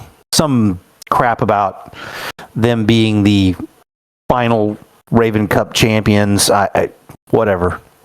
Well, hi, Grace. And then they move over. Chance. Very good. So you can see Annika moves out onto the field. She's got that long blonde ponytail that hangs down between the 1 and the 6. Their Ravens colors are very different than yours, with that maroon sort of and some black. Long. Okay, it's not that long. It's not that long. Jeez. Okay, it's longer than between your the 1 and the spiked. 6. It's longer than your spiked up little hair. So Yeah. So I love it. Gets in her eyes.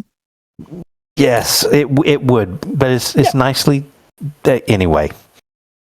So she Got moves out on the extensions field. just for today.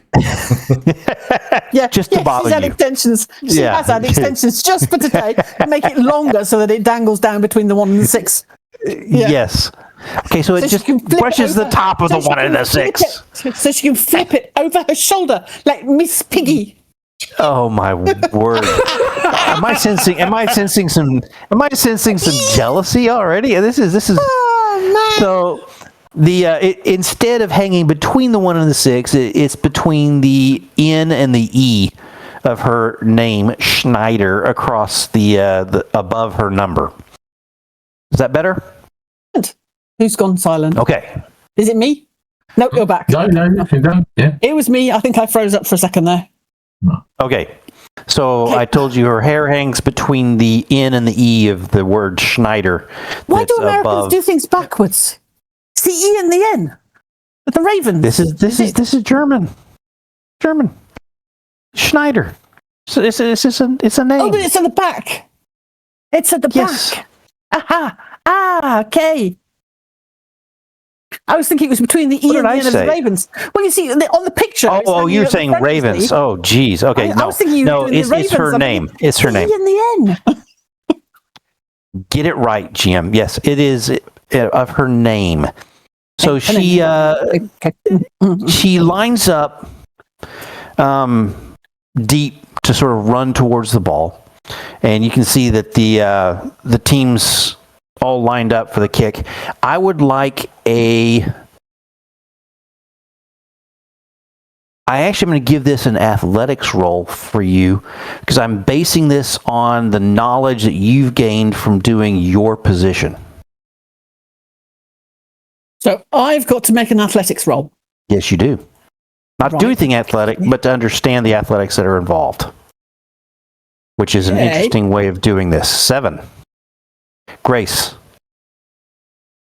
you see that the way they're lined up, they've stacked a little bit heavier on the right side, and as she gets ready to run towards the ball, you bet your bottom dollar it looks like an onside kick for the first kick of the game. I thought you had to announce an onside kick. Only in the NFL. I don't think you have to in college. We can check that Later. later. The game. Because it ruins my story plot. No, it doesn't completely. But gosh, I'll be Googling that tonight. Like, Pete's already on it. I mean, you don't have to in high school ball, but I'm not sure for college. Okay, so how does the kick go? Anyway, NFL rules only allowed in the fourth quarter of the game. ooh, It's in NFL. The team must declare it. yep. I don't think so for college. Yeah. So we'll figure out the college bit of it because I think it is a little bit more sneaky Did you that way. ask about college football? Onside kicks for rules for college football, Pete? That's what you have to ask. You have to be specific. Yeah. Well, that's what I asked, and it didn't come up with an answer. It didn't come up with the answer. Oh, okay. Okay. I'm sure we will get to that, and we can modify the fiction as needed. However, you think this stinks of an onside kick, but it doesn't completely make sense. I mean, you've heard of this one team in Arkansas that the coach was absolutely sold that he had the math right, that if you did an onside kick every time, it actually worked out better. And people are studying that. Go ahead, Pete. Yeah. You do not have to formally announce it, and you can play it at any time under lawful kickoff conditions. Got it. Very good. I am so happy. So with that understanding, you think this might be a weird trick at the very, very beginning of the game. How close am I to coach? Coach is, I don't know, he's not too far down the way, but you could always yell. Yep. You could run to him. You could, I mean, it's not like he's got a microphone into the helmet of the people that are out there for the kickoff. I would do exactly that. You're going to yell? Yep. All right. Onside kick, coach. Head to the right. Okay. So you think you're yelling out as loud as you can. Onside kick to the right. Yep. Okay. What I would like, as we've done before, we've used your athletics sort of for the team. I'm going to give you a +2, and it's against Annika's athletics. Oh, no. What did I just do? And Annika, once again, is rolling 2d6, and then we'll see how this plays out. You've got a 9 for your team. 7. Roll. And look at that.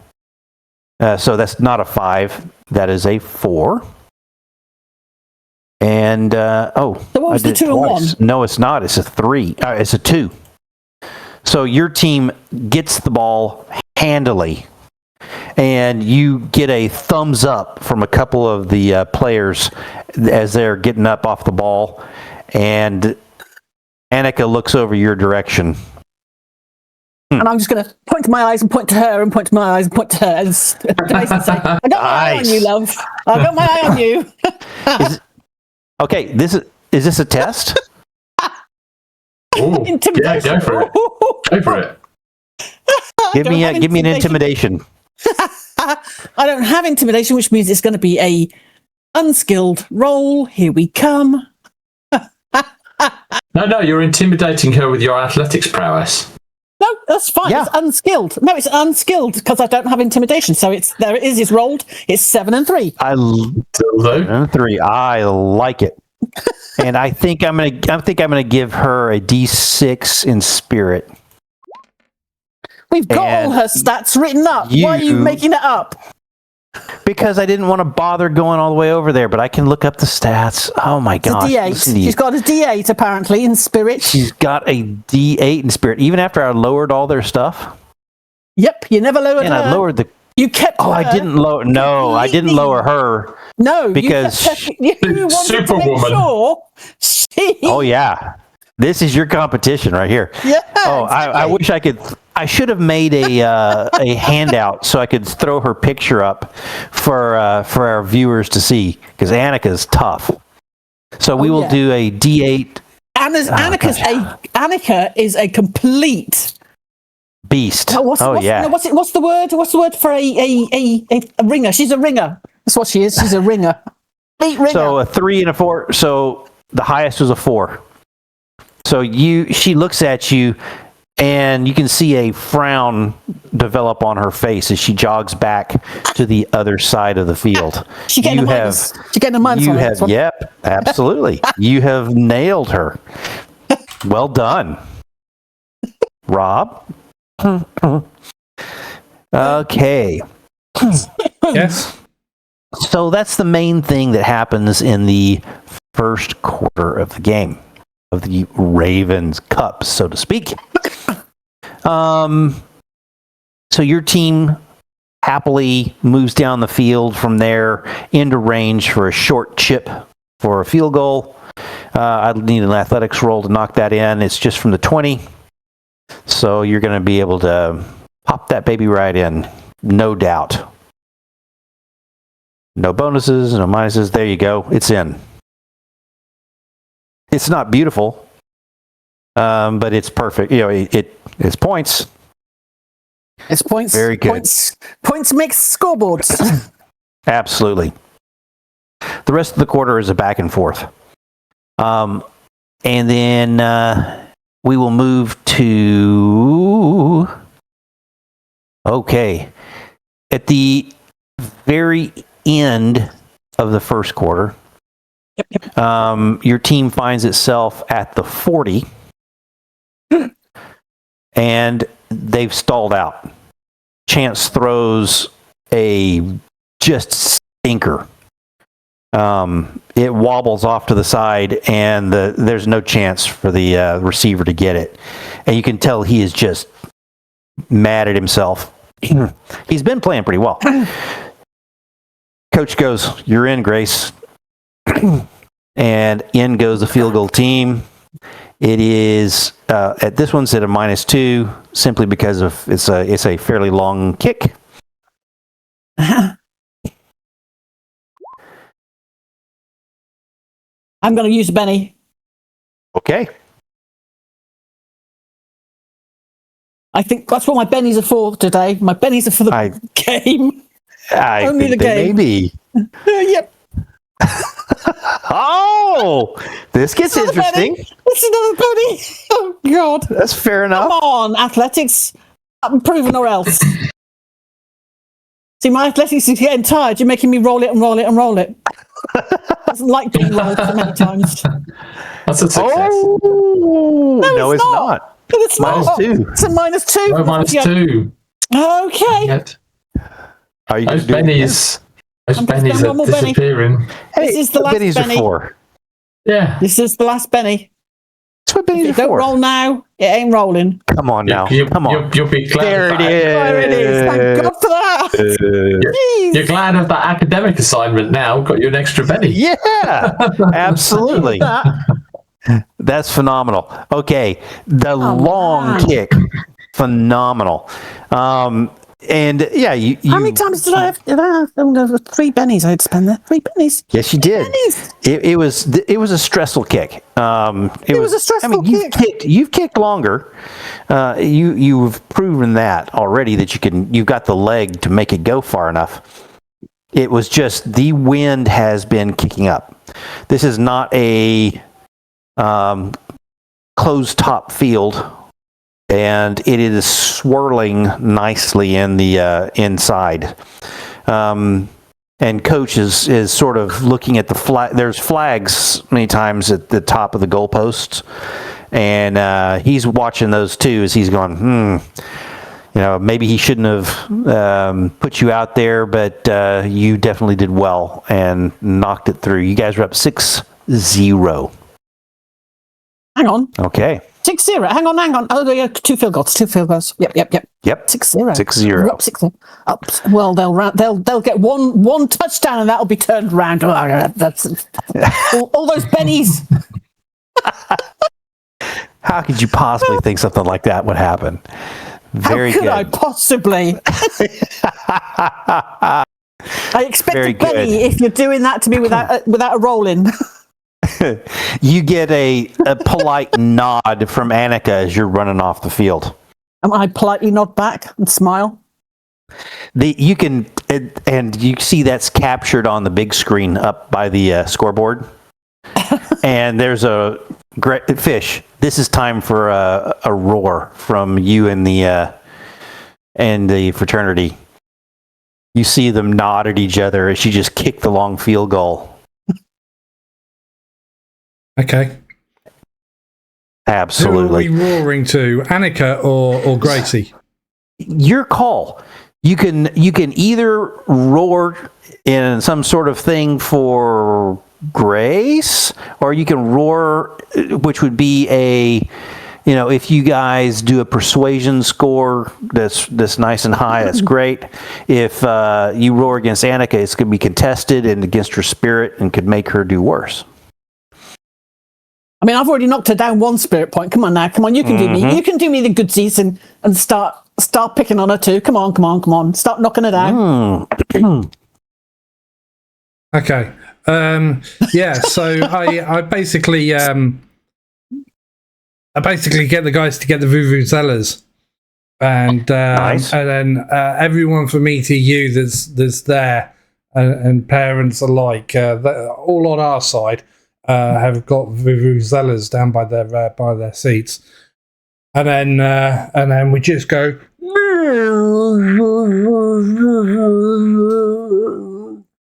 Annika. Very good. Sort of a razzing of her.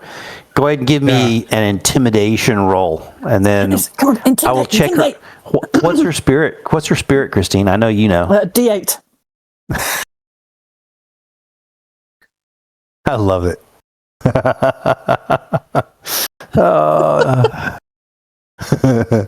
I could not. I don't have intimidation. Oh, You're unskilled then, like me. I have persuasion. I can try and persuade her with my vuvuzela to do shit. nope. This is intimidation. You've just picked her spirits up. Where I got I'm them not down. gonna. She just gives a thumbs down thing at the stands to you guys. I mean, no, I will make her roll just in case she were to to like critically fail. Nope, she didn't critically fail. She failed. She got a 4 on her A spirit wild dice. Wild die. Oh. She got a 4 on a wild dice. Yeah, and it was against you, so it was beating you anyway. But yes, that would have been awesome, Fish. I would have spent a penny to re-roll. Would you like to? You can do. Nothing's stopping you. Yeah, why not? Except that the story's moved on. But yes, go ahead. No, Go it ahead. hasn't. She will get another roll because that's only fair if you're She has to Benny we're it moving too. backwards in time to that point. Yeah, she I has to expect penny her to it Benny too. it. She's going to. Fair enough. Fair enough. She has a 4. She doesn't need to worry. Yeah. Hey, but I don't look as sad as I did before. I am proud of that 1 and that 2 roll. That makes me look like a king amongst men. Very good. At this point, You need to put some intimidation in. your mother leans across your father. I think you've been trying to explain the points for the different things, something like that, Andy. Maybe he's asking what, and your mother says, Andrew, what is the young lady studying? And Margaret's like, oh, what? Margaret goes, I can speak. I'm a graduate student. I think Andy would sit there and go, "What, you mean Grace? Grace is." He goes, I am a graduate student working on a master's degree in library sciences.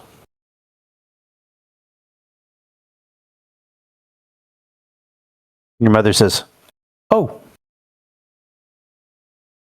And he's just sort of leaning back slightly to get out the way of the conversation. He goes, Andrew,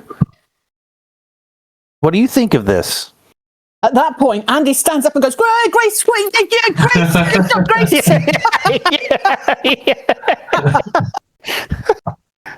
And it's about time that Fish turns up with another quadruple Jack Daniels and Coke for his mother and father. Come to sleep. So she did say that to you, Andy. Okay, Andy says, it's not my place to have an opinion on the subject.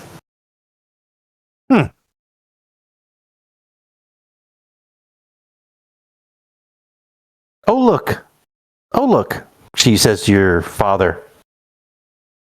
There's a girl on the field. She has long, Who actually? the long hair hanging back. Andy stands up and goes, "Go, Grace! Go, Grace! Go, Grace!" Actually, no. Is it? That's not Grace. No, sorry, it's not Grace. Sorry. She's pointing out Annika. They're going out together. They're going out side by side. So, you know, she's mistaking me as a boy. There is that slight possibility with the pads. Yep. Even though even casual examination would determine that you were not. Definitely not. Yeah. The I got just as good curves as that one has. Yeah, you think. I'm just giving you a hard time, Grace, not Christine. That's funny. So let's move into the second quarter. You see... Second quarter? And we're at the half time. I thought we were at half time. Why do I think we were at half time? No. That was first quarter. Oh my God. That was the end of the first quarter. They're going to get a lot of rum and cokes. Oh, they are. I think Fish has probably brought around the second one. Your mother's is like half drunk, and now she's having to hold the two. Andy, your mother has a smudge of mustard at the corner of her mouth. Andy surreptitiously takes a photograph along the bench.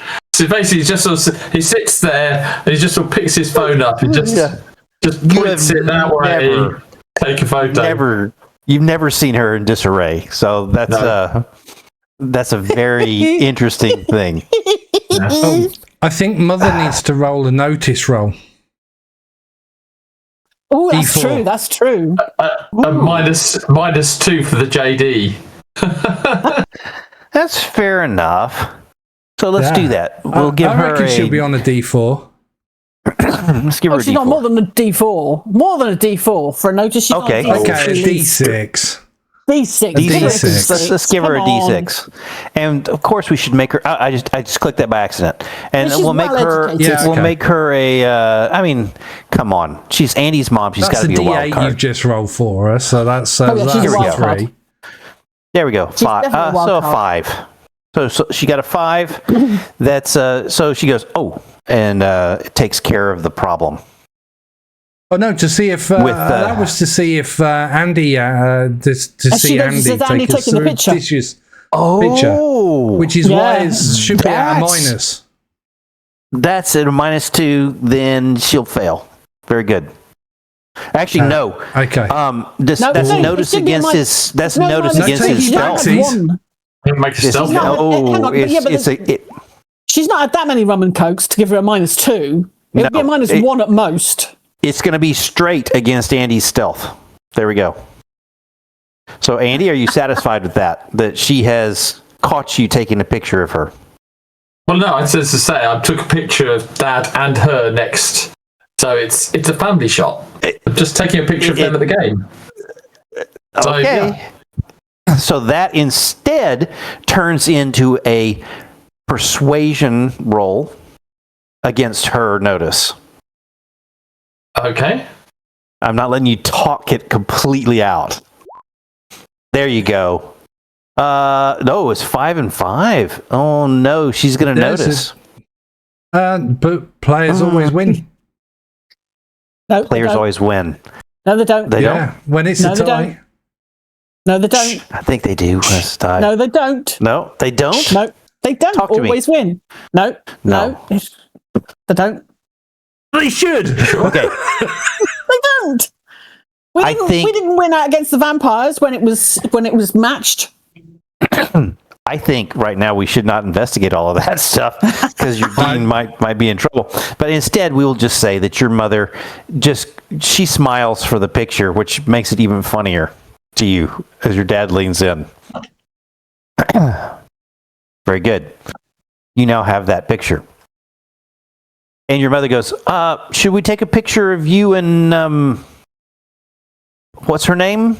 Marge. She's asking you what her name is, and Margaret goes, "It's Margaret." Oh, Correct. yes.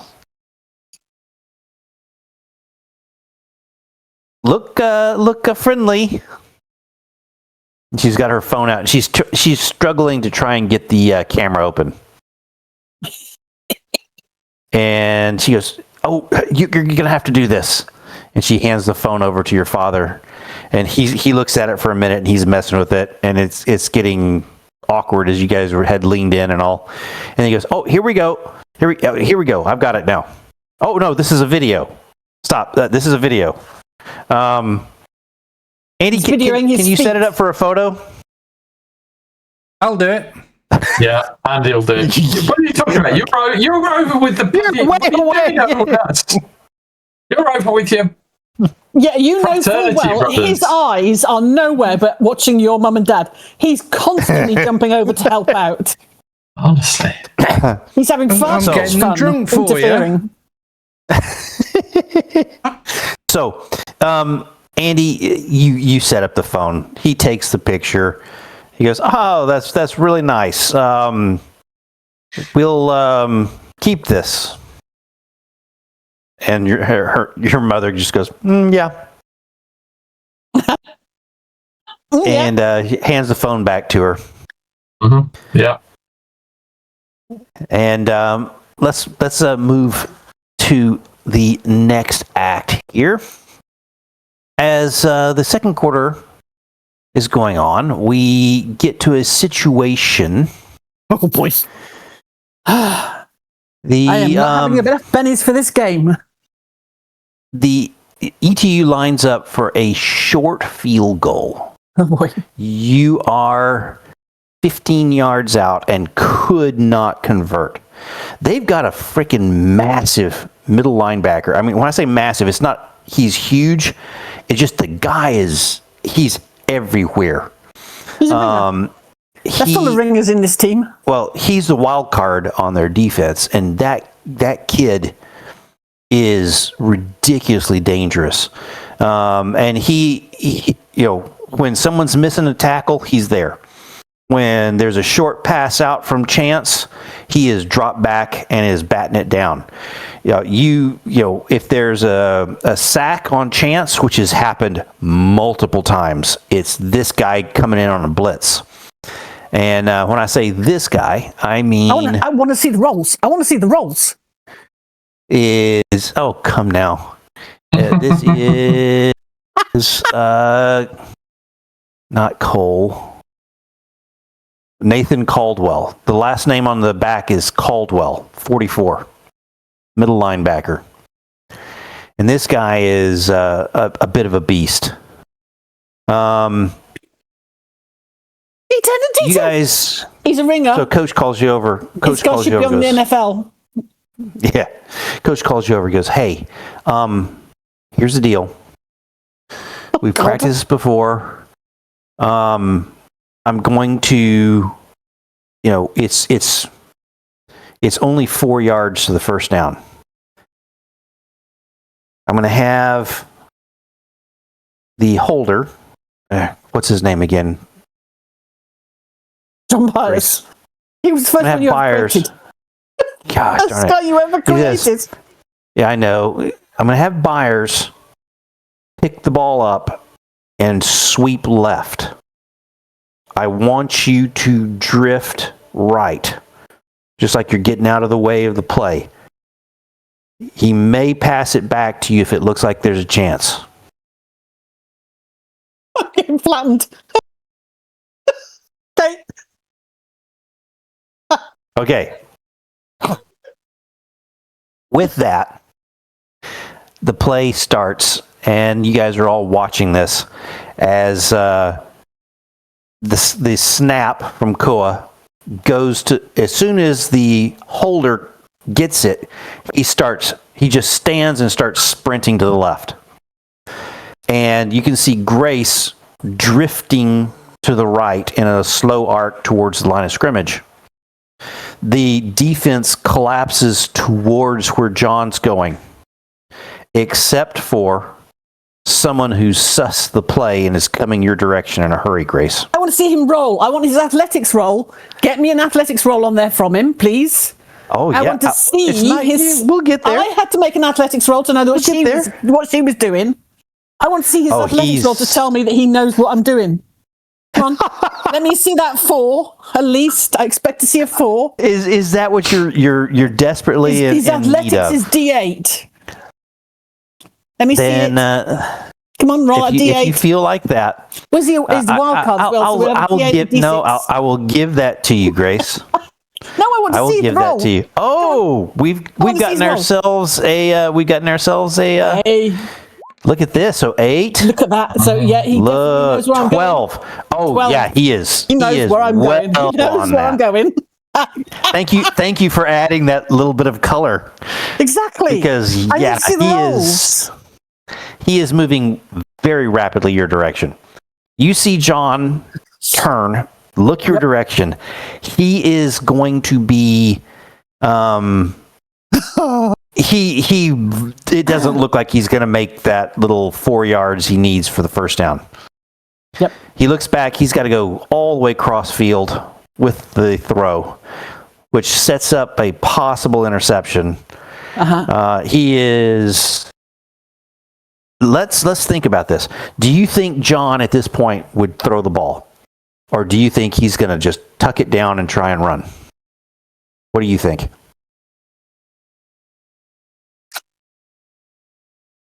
Is he What's his assessing psychology? The full situation? That's the question. Is he assessing the full situation?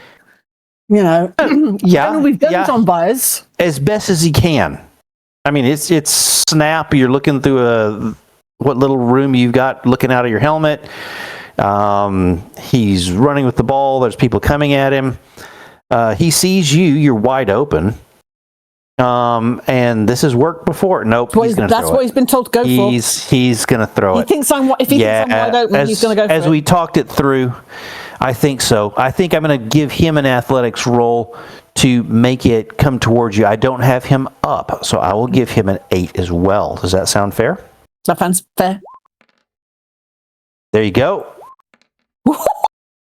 He Good going, drills it. He drills it to you. And I need an athletics to catch.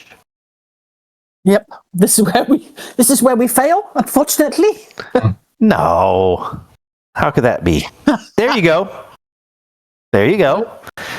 So you catch the ball. I mean, he zings it harder than he probably should have, and there's no touch to the pass. It is just, it hits you right between the numbers, and you clutch it in. And this is where we will have an athletic roll opposed between you and the middle linebacker to see what happens. And I will look again really quickly at Nathan's athletics, which is a D8. And he is going to, you're going to roll first. I'm going to roll first, am I? Okay. Yep. And then we'll roll his. Okay. Ooh. Do you want to keep that? I've not been rolling that brilliant. If I re-roll it, I could roll shittier than that. At least it's a 4. It is actually currently a success. Okay. So he rolls his athletics and a D6. Oh my. Oh my. And then the D6 exploded too. So no, you rolled a D8 and a D6. The D8 rolls and turns into a 12. The D6 rolls and turns into a 13. Okay. He hits you. 13? 11? 11. I'm sorry. My math is down. At school? Goodness gracious. I mean, honestly. Oh, and this is on camera. Fish, edit this.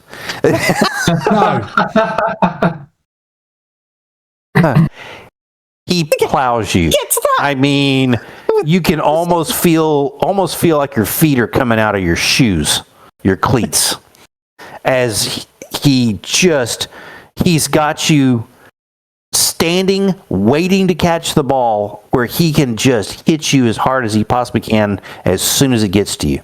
Oh yeah. You are plowed down. And he makes sure to put full weight on top of you when he hits you and pushes you into the ground. Bet he does. Do I need vigor roll? You can do a vigor roll just to see sort of what happens. You're not taking wounds or anything like that. He hits you good in the pads, but you're so fine. I'm successful on my vigor roll, am I? Yeah. Absolutely. But as he stands up off of you, he does it by pushing you back down onto the ground as you're trying to stand up. Did the rest see it? That's interesting. I'll give the ref a D6 and notice. Yeah. Just to see. Does the ref see it? Yeah, not so much. No. No, you got a blind You ref. rolled a 1 on a D6. And and you can see that as he goes off the sideline, as their offense smirking. comes onto the field. Oh, he high fives someone, and you know who it is. Yeah, It's fine. yep. Oh yeah, I caught it. That's what I was asked to do. I caught it. yeah. Guys in the stands. So first off, Andy, have you told your parents who that is that's on the field? Yes, I've explained that is Grace, good personal friend, another English exchange transfer student. Well, yeah. And your mother says, so she's a girl playing this game? Yes, she is. Yeah, Well, she's already noticed the other Dolly Bird. she's on their. She's the star. She's their star. She's our star kicker. Won several games for us. And Margaret says, as you've seen, both teams, girls can play football. Your mom and your mom's like, you see this play start to develop, and your dad says, "Is that your friend there? That Grace girl, right?" As she starts rolling off to the side. And that ass comes drilling towards her. Oh, she's got it. Oh, she's caught it. Oh, your dad says as she gets pushed to the ground, and your mother's actually going, oh. And Margaret goes, oh, man. Yeah. And you see Grace pick herself back up, brush the dirt off, and move to the sidelines. She's okay. Yeah. Fish, what does the fraternity do? We go quiet until Gracie gets up, and then we just let roar. Because that was a hard tackle. Everybody felt it, and give me a. and everybody on the ETU side starts Gracie, and the band strikes up with Amazing Grace. Brilliant. I love it. You've arranged this. Give me a persuasion roll +2. 6. There you go. So, Grace, you will get a +2 on your next action. You get a lift from that, even though the team's taken a blow. Okay. Yep. Halftime. Your parents. It's 6-0. 6-0. Okay, halftime. Your parents, you're going into the locker rooms. They're going into their locker rooms. You can see Annika's now. She took her helmet off, immediately so that everybody can see her hair and that she's female. Oh yeah. Come on, she does it. Oh yeah, she's got perfect makeup. It's ridiculous. And you're like, makeup for a game? She bounces off the pitch. She does the little swing dance, bounce off the pitch. Yeah, she is. You're just like, you've got to be kidding. I don't know, Grace. What makeup would you wear for a game, or would you? No, she wouldn't wear makeup for the game. Nope. Fair enough.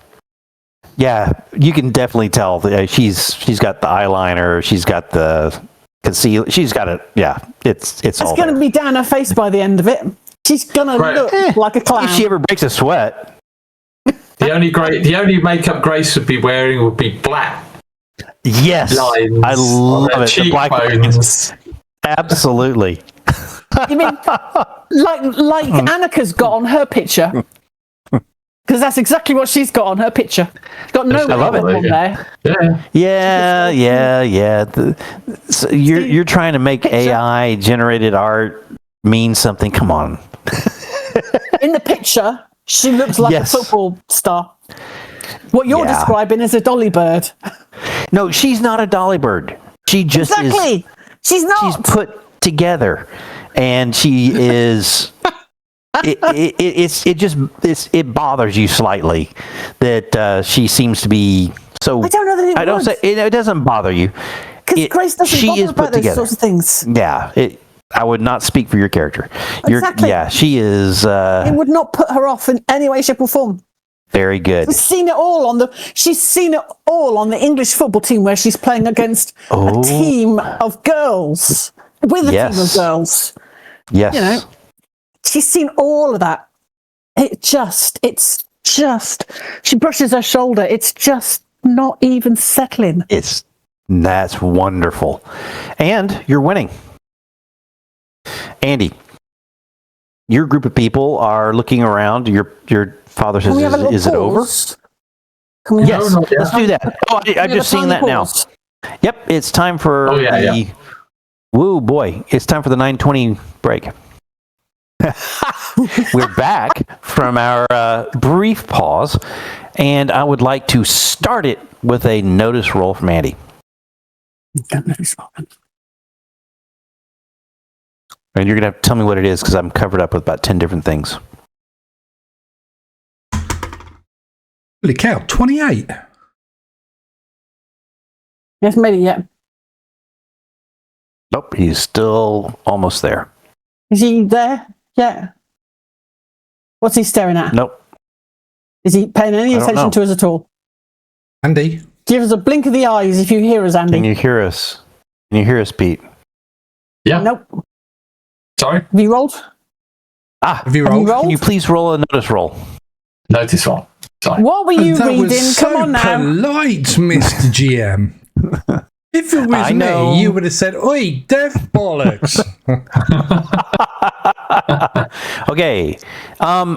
One of the ladies in your psychology class is Lila Voss, who is a bit of an influencer. She's moved from some university back east, you think.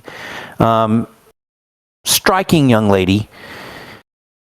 And she's got her camera out, her cell phone camera thing, and is sitting now behind Fish in the stands and is talking to the camera. Is what you notice as we are entering the sort of end of this halftime, that your parents were thinking that maybe it was the end of the game and they're sort of looking forward to going, and then you're like, no, this is just halfway through, and they're like, oh, Yeah. okay. We're going to be here a while. Yeah. Your mother says, do they have, I would like another one of those what we ate before. Chili dog.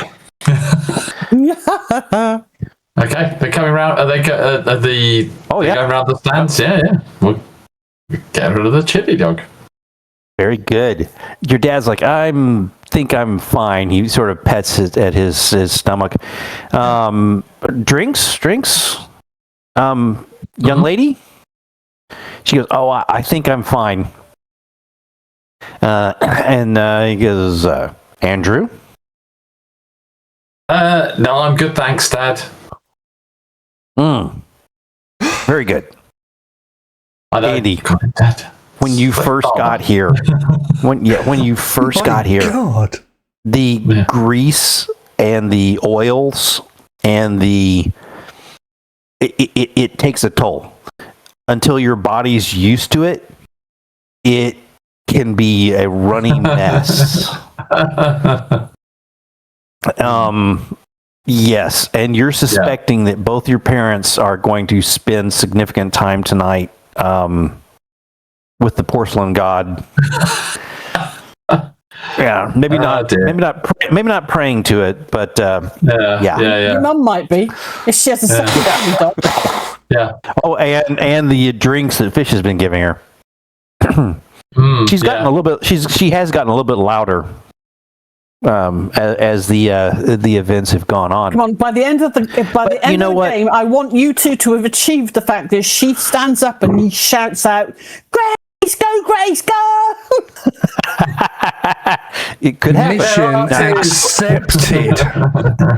I think your mother, with the number of dinner parties and everything she's done, she can tell where she's at in a inebriation situation. Yes. Yeah. Definitely. She's no fool. She's not. So I think. Yeah. Andy's going to text Fish. Okay. He's going to say, Voss doing some video behind you. To Fish. What you get is a question mark back. Voss? Question mark. Ooh. So question mark, Okay. Voss, question mark. She's got a. Yeah, she posts lots of stuff. So Yeah. I mean, social media. I'll send back. So social media, darling. I think Sarah. I'd do a shrug and then, okay. I'll look into it. Do you want me to do anything about her? Remove her? No. Just letting you know. Kill her? Feed her to the hippopotamus? I mean, crocodiles. How was your mum doing? Does she need another JD and Coke? Question mark. Laughing face. No thanks. Just letting you know because I know you're a bit sensitive about being on video. nice. Oh, yeah. Full stop. Thanks. Kiss, kiss. Yellow heart. Yeah, yellow heart. Yeah. Is Yeah. Ross getting some good close-ups of all the plasters all over him? Oh, His ear. Cauliflower ear that he now has.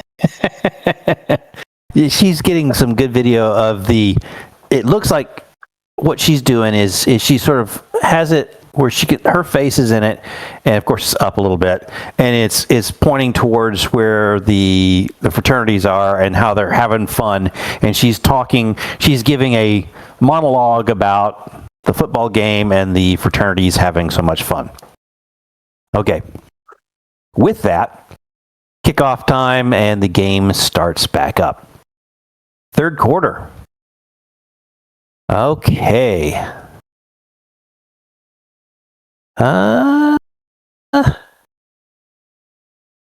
Here's what happens. They get the ball. So Grace, you kick off. And yeah, you can look her up, Rob, on your mobile phone. And she's got 25K followers and growing. Seems to be doing pretty well. Sort of human interest pieces about being in college, and the fact that she's a stunner sort of helps. By the way, Lila Voss is in your OneNote, in case you were wondering.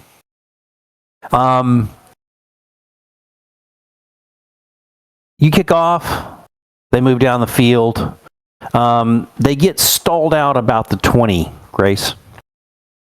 And they line up for a field goal. Oh boy. But their quarterback is the holder. And he's not been the holder for her other, they haven't done anything else. They've not had a chance before. You're going to go for a take run, that back. go for fake it out, maybe. Yep. As your defense sets up, she sort of jogs over like she's going to the edge of the field, and the quarterback gets back under center. Give me an athletics roll. You're just trying to roll out my athletics dice. You're tiring them out. Well done. Grace, she's not getting off the field in time. She's going to turn and be the 11th person on the team, and she's going to be a wide receiver. I'll shout it out to my team. That's the name of her sex tape. Very good. Do they have radios? They do. So your coach has it to hit, usually it's just to the quarterback for the offense side. And so, no, I don't think they've got anything set up for the defense. But you can start yelling that out. Grace is yelling it out. Gotcha. Give me a roll. What did we do last time when you were yelling out? Was it persuasion? Was it... what did we do? Hang on. I'm trying to remember what we did. Because I thought it was a great idea at the time. No, the notice roll was not me. Nope, persuade. Just give me a persuasion roll. You're yelling out to your defense, giving a chance to key in on what's going to happen. I thought I intimidated her at the end, didn't I? Oh, you did. So she will have... She's going to have, if she were to receive a pass, she's got -2. Because you gave her a minus, and so did Fish. And I've got a plus on this because of the... yes, you do. Yeah, I do have a plus. Yes, you do. But anyway, yeah. Hello. Very good. Yeah. So what I'd like you to do now is make... So your persuasion was a 4, 5. It was a 6. It would be because it was +2. You said from what they did for me. Okay. Their playing of the Amazing Grace as we went off. Give me an athletics roll. Okay. And why am I rolling so much here? As you're doing this, I'd like you to look up your defensive team. Nice. and tell me which of your defenders smashes her just as she gets the ball, just like what happened to you. Oh no. It's got to be No, he's not defensive. He's on the offense. He's on the Is he? offense. Oh, is he? Oh, okay. Yeah, he is. That might end things. I don't know that you've done the defensive. Oh, I may team. not have done the defense up. See, I'm saying No, that to you. but you've done the entire RRSU team, and you have failed in your duty I've failed in my duty. to doing me the defensive team. It's Fair just appalling. Make up a name. It is appalling. So this is Randy Rogers. Randy I Rogers. know. Yeah, I actually know a guy named Randy Rogers, and he is a cornerback for your team. He's a And cornerback. he does not, as he sees the play start to develop, he yells to the strong safety, who moves over to cover the wide receiver who was already out that direction. And then as that releases down the field, he moves up to where she is. And as it comes in, here's what I'll offer you. I will offer you an athletics roll. I just did it. No, you No, don't. You said that was for them to read it. No, They no. I read it with my. No, this was to see how it came out. I've already rolled. You are not getting any more bennies. I've rolled it already. Very well. I will not give the interception. I will not give the interception offer. Instead, he tackles her nicely when she gets the ball and crushes her to the ground. And when he gets up, he pushes her down too. And I'll do a quick little nope. And he looks over at you and he looks over at you on the sideline when he does it and goes, boom. I do the same. And points to you. I do the same back. I'm gonna do exactly the same. Nice. Yes. Ball, ball, ball. Yeah. The band, the horns go, and you can hear the stands erupt. Very, very good. No, we never got a name for the strong safety though, but that's fair enough. Okay. We'll get there when I can finally. When we can finally. Where's the cornerback? Randy Rogers is the cornerback though. Yeah. Right. Okay. So, and Randy has a funny connotation for the Brits for those who are watching, and we'll get to that at another point because I'm running out of time. Yep. The all those things you wanted to do, and we still haven't got through the game. we're still doing it. Guys, you do know that I have the ability to put voiceovers in. Oh. Okay. Yes. But we'll talk about that. Might be funny. What I'd like to bring up now is as you're standing there, Fish, and Denver's next to you and some of the other guys, a preppy-looking young fellow, blonde hair, blow-dried. He's got a smart sweater on and jeans that look like they've been pressed, which is ridiculous. Comes over and says, "Are you the Tau Zeta Deltas from ETU?"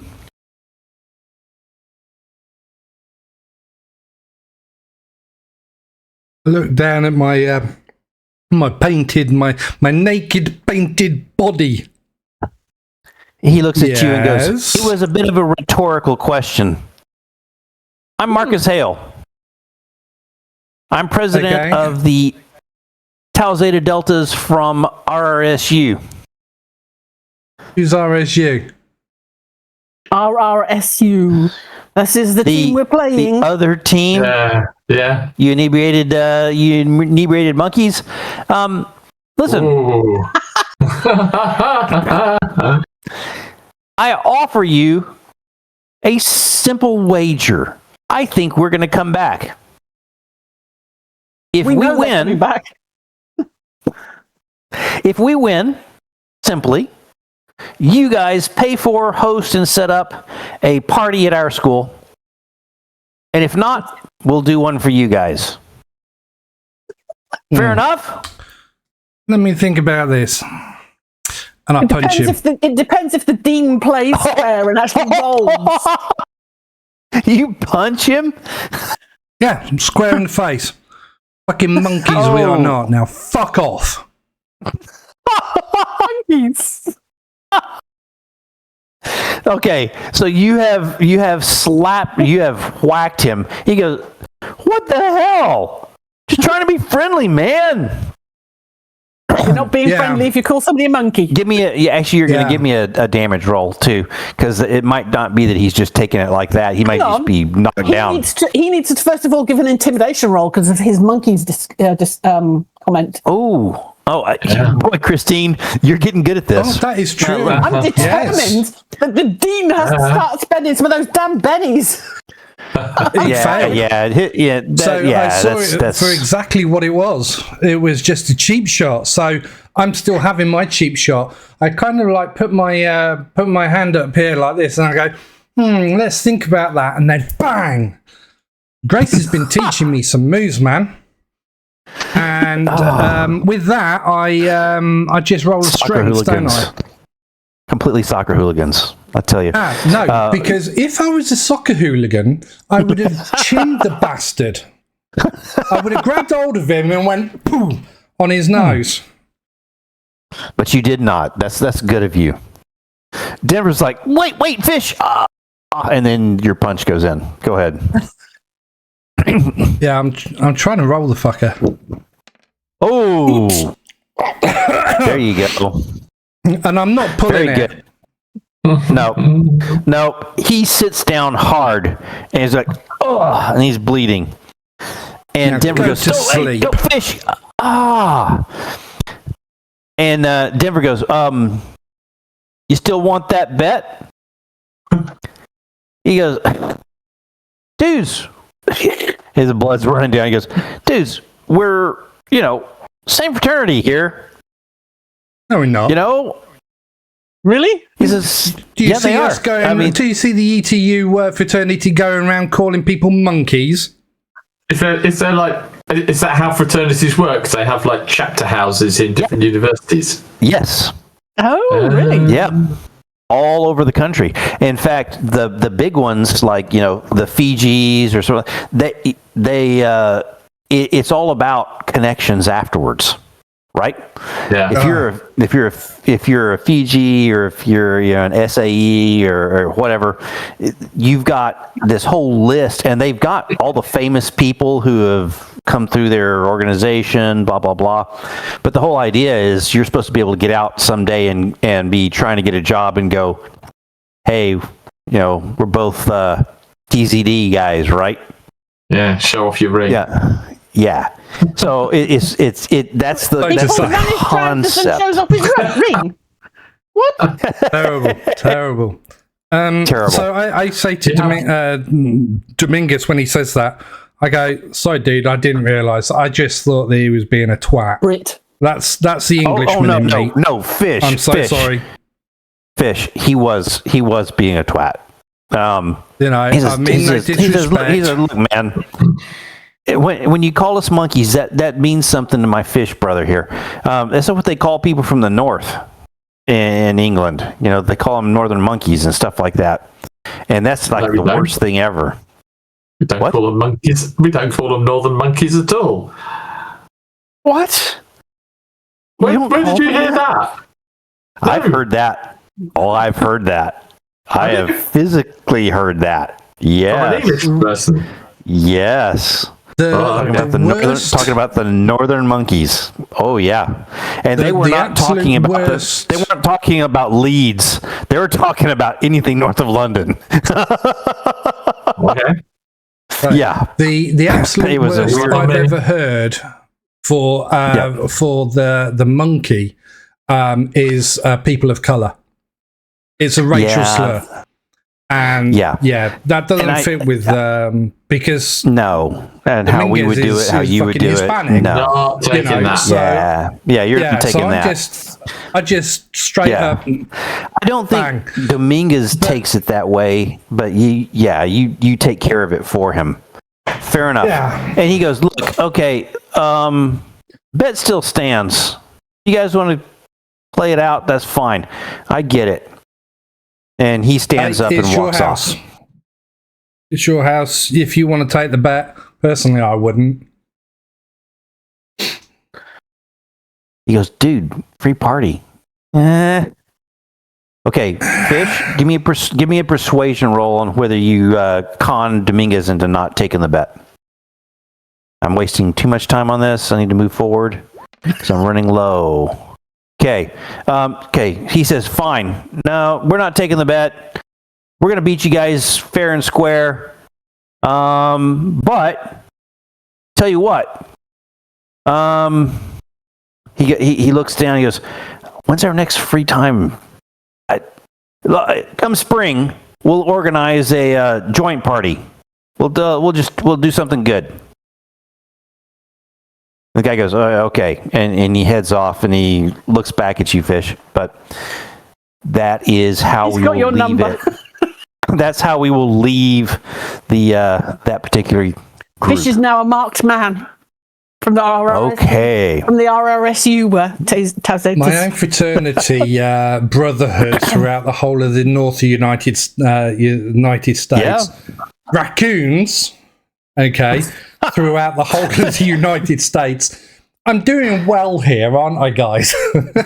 You're a winner all the way around. Okay. Let me move quickly back to the Raven Cup. Yes, please. Where we've had the fake play. Annika has a long field goal in the fourth quarter. We're in the fourth quarter now, are we? Yep. We're in the fourth quarter now. It is still 6-0. She is going to need to make a field goal at a -2 with her athletics. And what's her athletics again, Christine? D8. D8. Boom, boom. Oh, the 8's going to go over. Good enough. Long field goal. It is now 6-3. As she goes off the field, she's pretty proud of herself. It was roughly the same as the one you kicked. All right. The next series of downs don't go incredibly well. Chance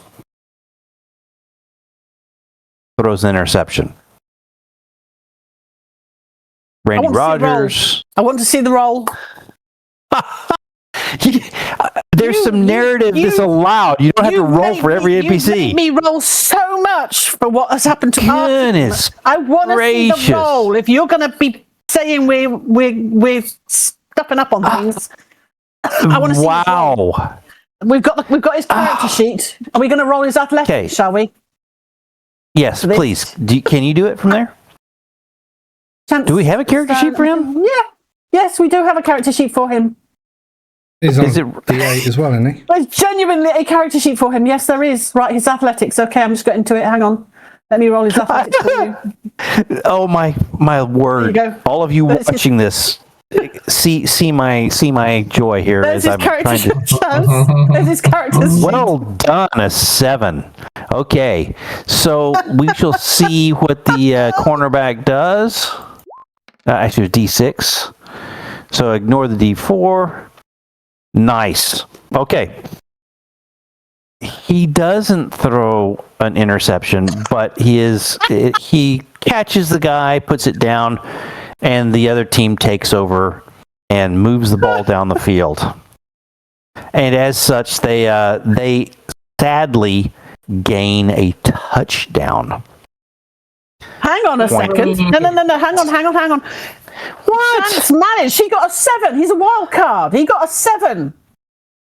He caught the ball, and the guy tackled him. That's okay. He didn't like run for a full touchdown. I'm not shorting you here. I'm simply building some You just narrative. give him a touchdown for free. I didn't have to do wrong nothing for this. I'm just I'm just stating for the facts now. Everybody can see the cheating that goes on here to stop our team from winning. You know what? Let's say that's fair enough. I won't give them a touchdown. I will simply put them in field goal range. And we will see if we'll see if Annika can put it in. She does. She pushes this little button on the back of her head, and you see a laser beam from her eye. Oh, look at that! Well, the D8. So she got a 9. I think there's something funky going on with your D8. And I love that. And so she nails it through. There's something funky going on with your D8. It's the D8. It rolled over. +1 is a 9. So she kicks it she's through. A -2. Oh, she is. That's a 7. I mean, it doesn't affect anything, but it's right for the video. I was gonna give her a -2, so 7. That's 5. Okay, so she still makes it through because I was giving her another -2 for distance. But so it goes through. The game is now tied, and it's just been a kicking battle. Neither offense has been able to make it count, and that's played into one of the storylines that the press was talking about. So it is now 6-6, moving into the end of the fourth quarter. You've never seen Grace so animated as she's been on this touchline. She's been jumping up and down, shouting out calls. Fish. You feel a tap on your shoulder. Oh man! Turn around. Hey, hi, I'm Lila. I would just like to ask you some questions about. And she's got the phone up. If you don't mind, I like to stream some stuff. This is a stunning young lady. I really. Would you like to stream? You seem very. I guess you don't call it patriotic. What is it? You're full of school spirit. Look at you, all painted. That's amazing. Can you? Would you mind standing up? He's painted because it hides the black and blue bruises all over him. Oh, she gets a good full up and down of you with her camera. Yeah. And you can see on the camera is just looking. Oh, please don't. There's like a whole stream of people that are watching. There's thumbs up and hearts and smiley faces, and then there's one vomit face, and then there's Hey! Who just vomited? Oh, don't worry about Renee. them. That was Renee. She also put up a yellow heart. And then the yellow heart's gone past. Oh, that's awful. Actually, you know what? She might this to Christine Anthony, and she's now taken it out. She might well be watching this. Sorry. I think a yellow heart goes by. Fault. I think a yellow heart does go by. That's brilliant, Christine. And I think you catch it. You stand there, your speedos with your. Hey, if I'm getting slaughtered, I think we should all be getting slaughtered here. Do you notice how Pete's staying very, very quiet? I'm not getting into this. Have you noticed he's sinking lower and lower in his chair? But she says, sure. We should do. So you're not from around here. You're British. I get it. That's cool. We should do like some You're sort the of first person since I've been here that's got the fact that I'm British. Oh, come on. New Zealanders, I've been telling everyone Australia, they all sound so weird. Canadian, I bet you have. Kangaroos, yeah. No, Yeah. That's awesome. We'll have to have a coffee or something. Yeah. Here's my number. And she sort of puts her phone up to yours to tap it across Can or you just whatever. pretend it's a dollar bill and just insert the number inside my pants, please? Because I haven't got any pockets. You see the stream. There's a bunch of like, the faces are like, what? Hey, what? And she's like, don't worry, he's a funny one. Our And dance there's for lots it. more hearts and stuff. Oh, don't do that. Oh, don't do that. She's- Now there's Okay. definitely some puking faces going past. Yep. So she has passed her number to you. Excellent. And at that point, let's move back to the game as the As the team fudges We have it, moved so down. the RSU win. oh no, we're tied up. I've still got a joker up my sleeve. Thank you. Oh, you do, Oh yeah. Andy. Give me a quick insight into what is in your head at this point with your parents in this situation and the girlfriend and everything that's sort of Well, massing. Andy's annoyed that his parents have turned up early. Yeah, Um, fair enough. and yeah, he's not gonna let Mum's passive aggressive tactics split him up. Well, yes. Well thought of. It is that passive aggressive just pokes that are going on. And Yeah. Margaret's not an idiot. Margaret's not an idiot, and she's not a soft touch. So Andy, if she wants to handle it, Andy's quite willing to let her. But yeah, You can tell that Margaret is leaning away from confrontation. She's never met these people. She understands that they are first time. They may be completely out of their comfort zone. Obviously, she has not been mentioned to them, and I think that she is leaning away from confrontation or anything. You may get an earful later about, golly, what do you think? But it will not be mean. That is not in her character to be mean. No. I think that she might be a little hurt or a little, or her backbone may be firmed up that she's going to stand up next time. We'll see how this plays out. But that's good that you see it that way. Okay, back to the field. Christine, your team has once again pushed its way down to the 30-yard line, and Chance throws a wobbler that does not get picked off. I'm not seeing any of I'm these not rolls that you rolling for them. claim. I am narrating at this point. You must accept some narration. I'm narrating Well, that we'd we made will be the We will be here until 2 in the morning. Yes. It'll be a 4-hour game, like Yes. football in real life. Amazing that way. Except the fact that I'm giving you a chance to win the game. So what happens is, Coach goes, "This is it, Grace. Knock it out." There's 15 seconds on the clock. You guys are stopped at the 30. You'll be kicking from about the 35.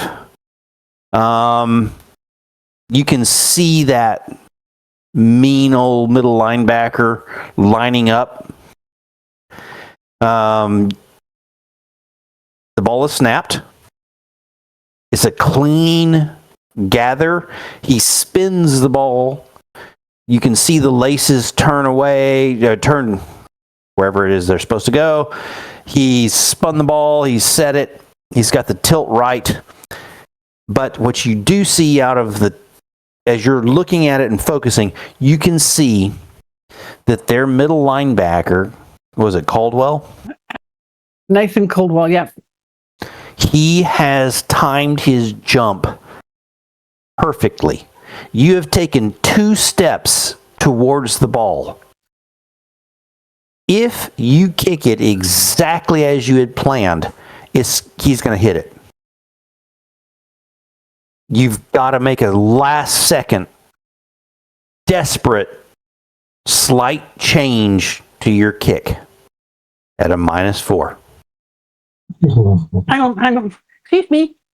Out of the kitchen. Thank you very much. I thought she was talking to me. I was like, what have I done now besides add tension to the game? You've gone to the kitchen. Yeah. You've gone to the kitchen. Sorry. I just have a little furry... furry baby one, making its way into the kitchen. I've got one too, who I'm looking at over my shoulder, who is counter surfing because he's got that ability. We had barbecue chicken tonight, and he's on that. Hey, I shall try and spend a penny. I think that's a good idea. Yeah, I'm going to have to spend a penny. Let's see if we can get this athletics roll to go. Yes! Oh, there's the... Yes! With raises. And like that. Grace spits on your -4. It is... Grace. It is an absolutely split the goalpost right through the middle. Is there anything you'd like to do as you're heading towards the sideline or standing there? Yeah, I'm just going to look over at Annika and salute. Ooh! That's Guys, how you do it. That salute goes viral, at least on campus. And that is how we will leave the game with a 9-6 win.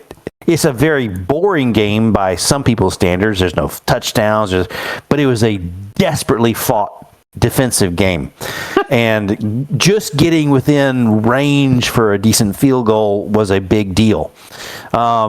You guys have won the Raven Cup, and we will stop there. I had one last little closing scene, but I think we'll leave it at that. I think your parents going to head back off to their their hotel in town, which happens to also be the same hotel as Grace's parents are staying in. We haven't talked a lot about Ruthie and her boyfriend and them hanging out there, but as Ruthie's leaving, there's a brief second as Grace, you're coming out of the tunnel, and she's standing there. Boyfriend sort of steps back to sort of be out of the way. She goes, "Hey, Grace. Ruthie. Great game. You You really do rock, you know." As do you, my love. Always rock. Yeah. I love you, Grace. You too. As Whitmore girls, we stick together. I'll come over. I would, if she's close enough, head over and give her a high five. Oh, she does. And then she leans in and just gives you a hug with your pads and the sweat and everything else, but she doesn't care. She goes, "I'm sorry I was grumpy at you." That's no worries. I'm grumpy too. You are a bit of a hero, you know. We Whitmore girls, we've got a bit of fire in us, and I wouldn't have it any other way. Yeah, well, hope Mom's fire's been put out, if you know what I mean. They're not back yet. Sadly, we get it from Mum and Dad, so, you know, we have to expect that they dole it out to us too. And with that, we will end the evening. I've enjoyed it. It was there were no monsters, There was no ghosts. There was nothing. It was purely just college life to some extent, with all of the weirdness that goes with it. Parents, fraternities, games. But I enjoyed it, and I enjoyed my time with you guys tonight. I apologize for the 2 weeks that I'm going to be away before we can come back and deal with the carnival, which your parents are interested in going to, by the way. That'd be good. Both sets How of parents. cool is that? A small town carnival. Is that going to be both Yes. sets of parents? What could possibly go wrong? And Ruthie's going to be there too. She and her boyfriend are excited about it. So, yeah. So tomorrow night, Sunday night, 3 weeks from now. 2 weeks, yeah. But we will deal with the carnival and move on from there. Cool. All right, Rob, go ahead and jam off that there video, and then we'll say bye to our friends who watch, and then we can chat for a minute if you guys feel like it, and then we'll call it good.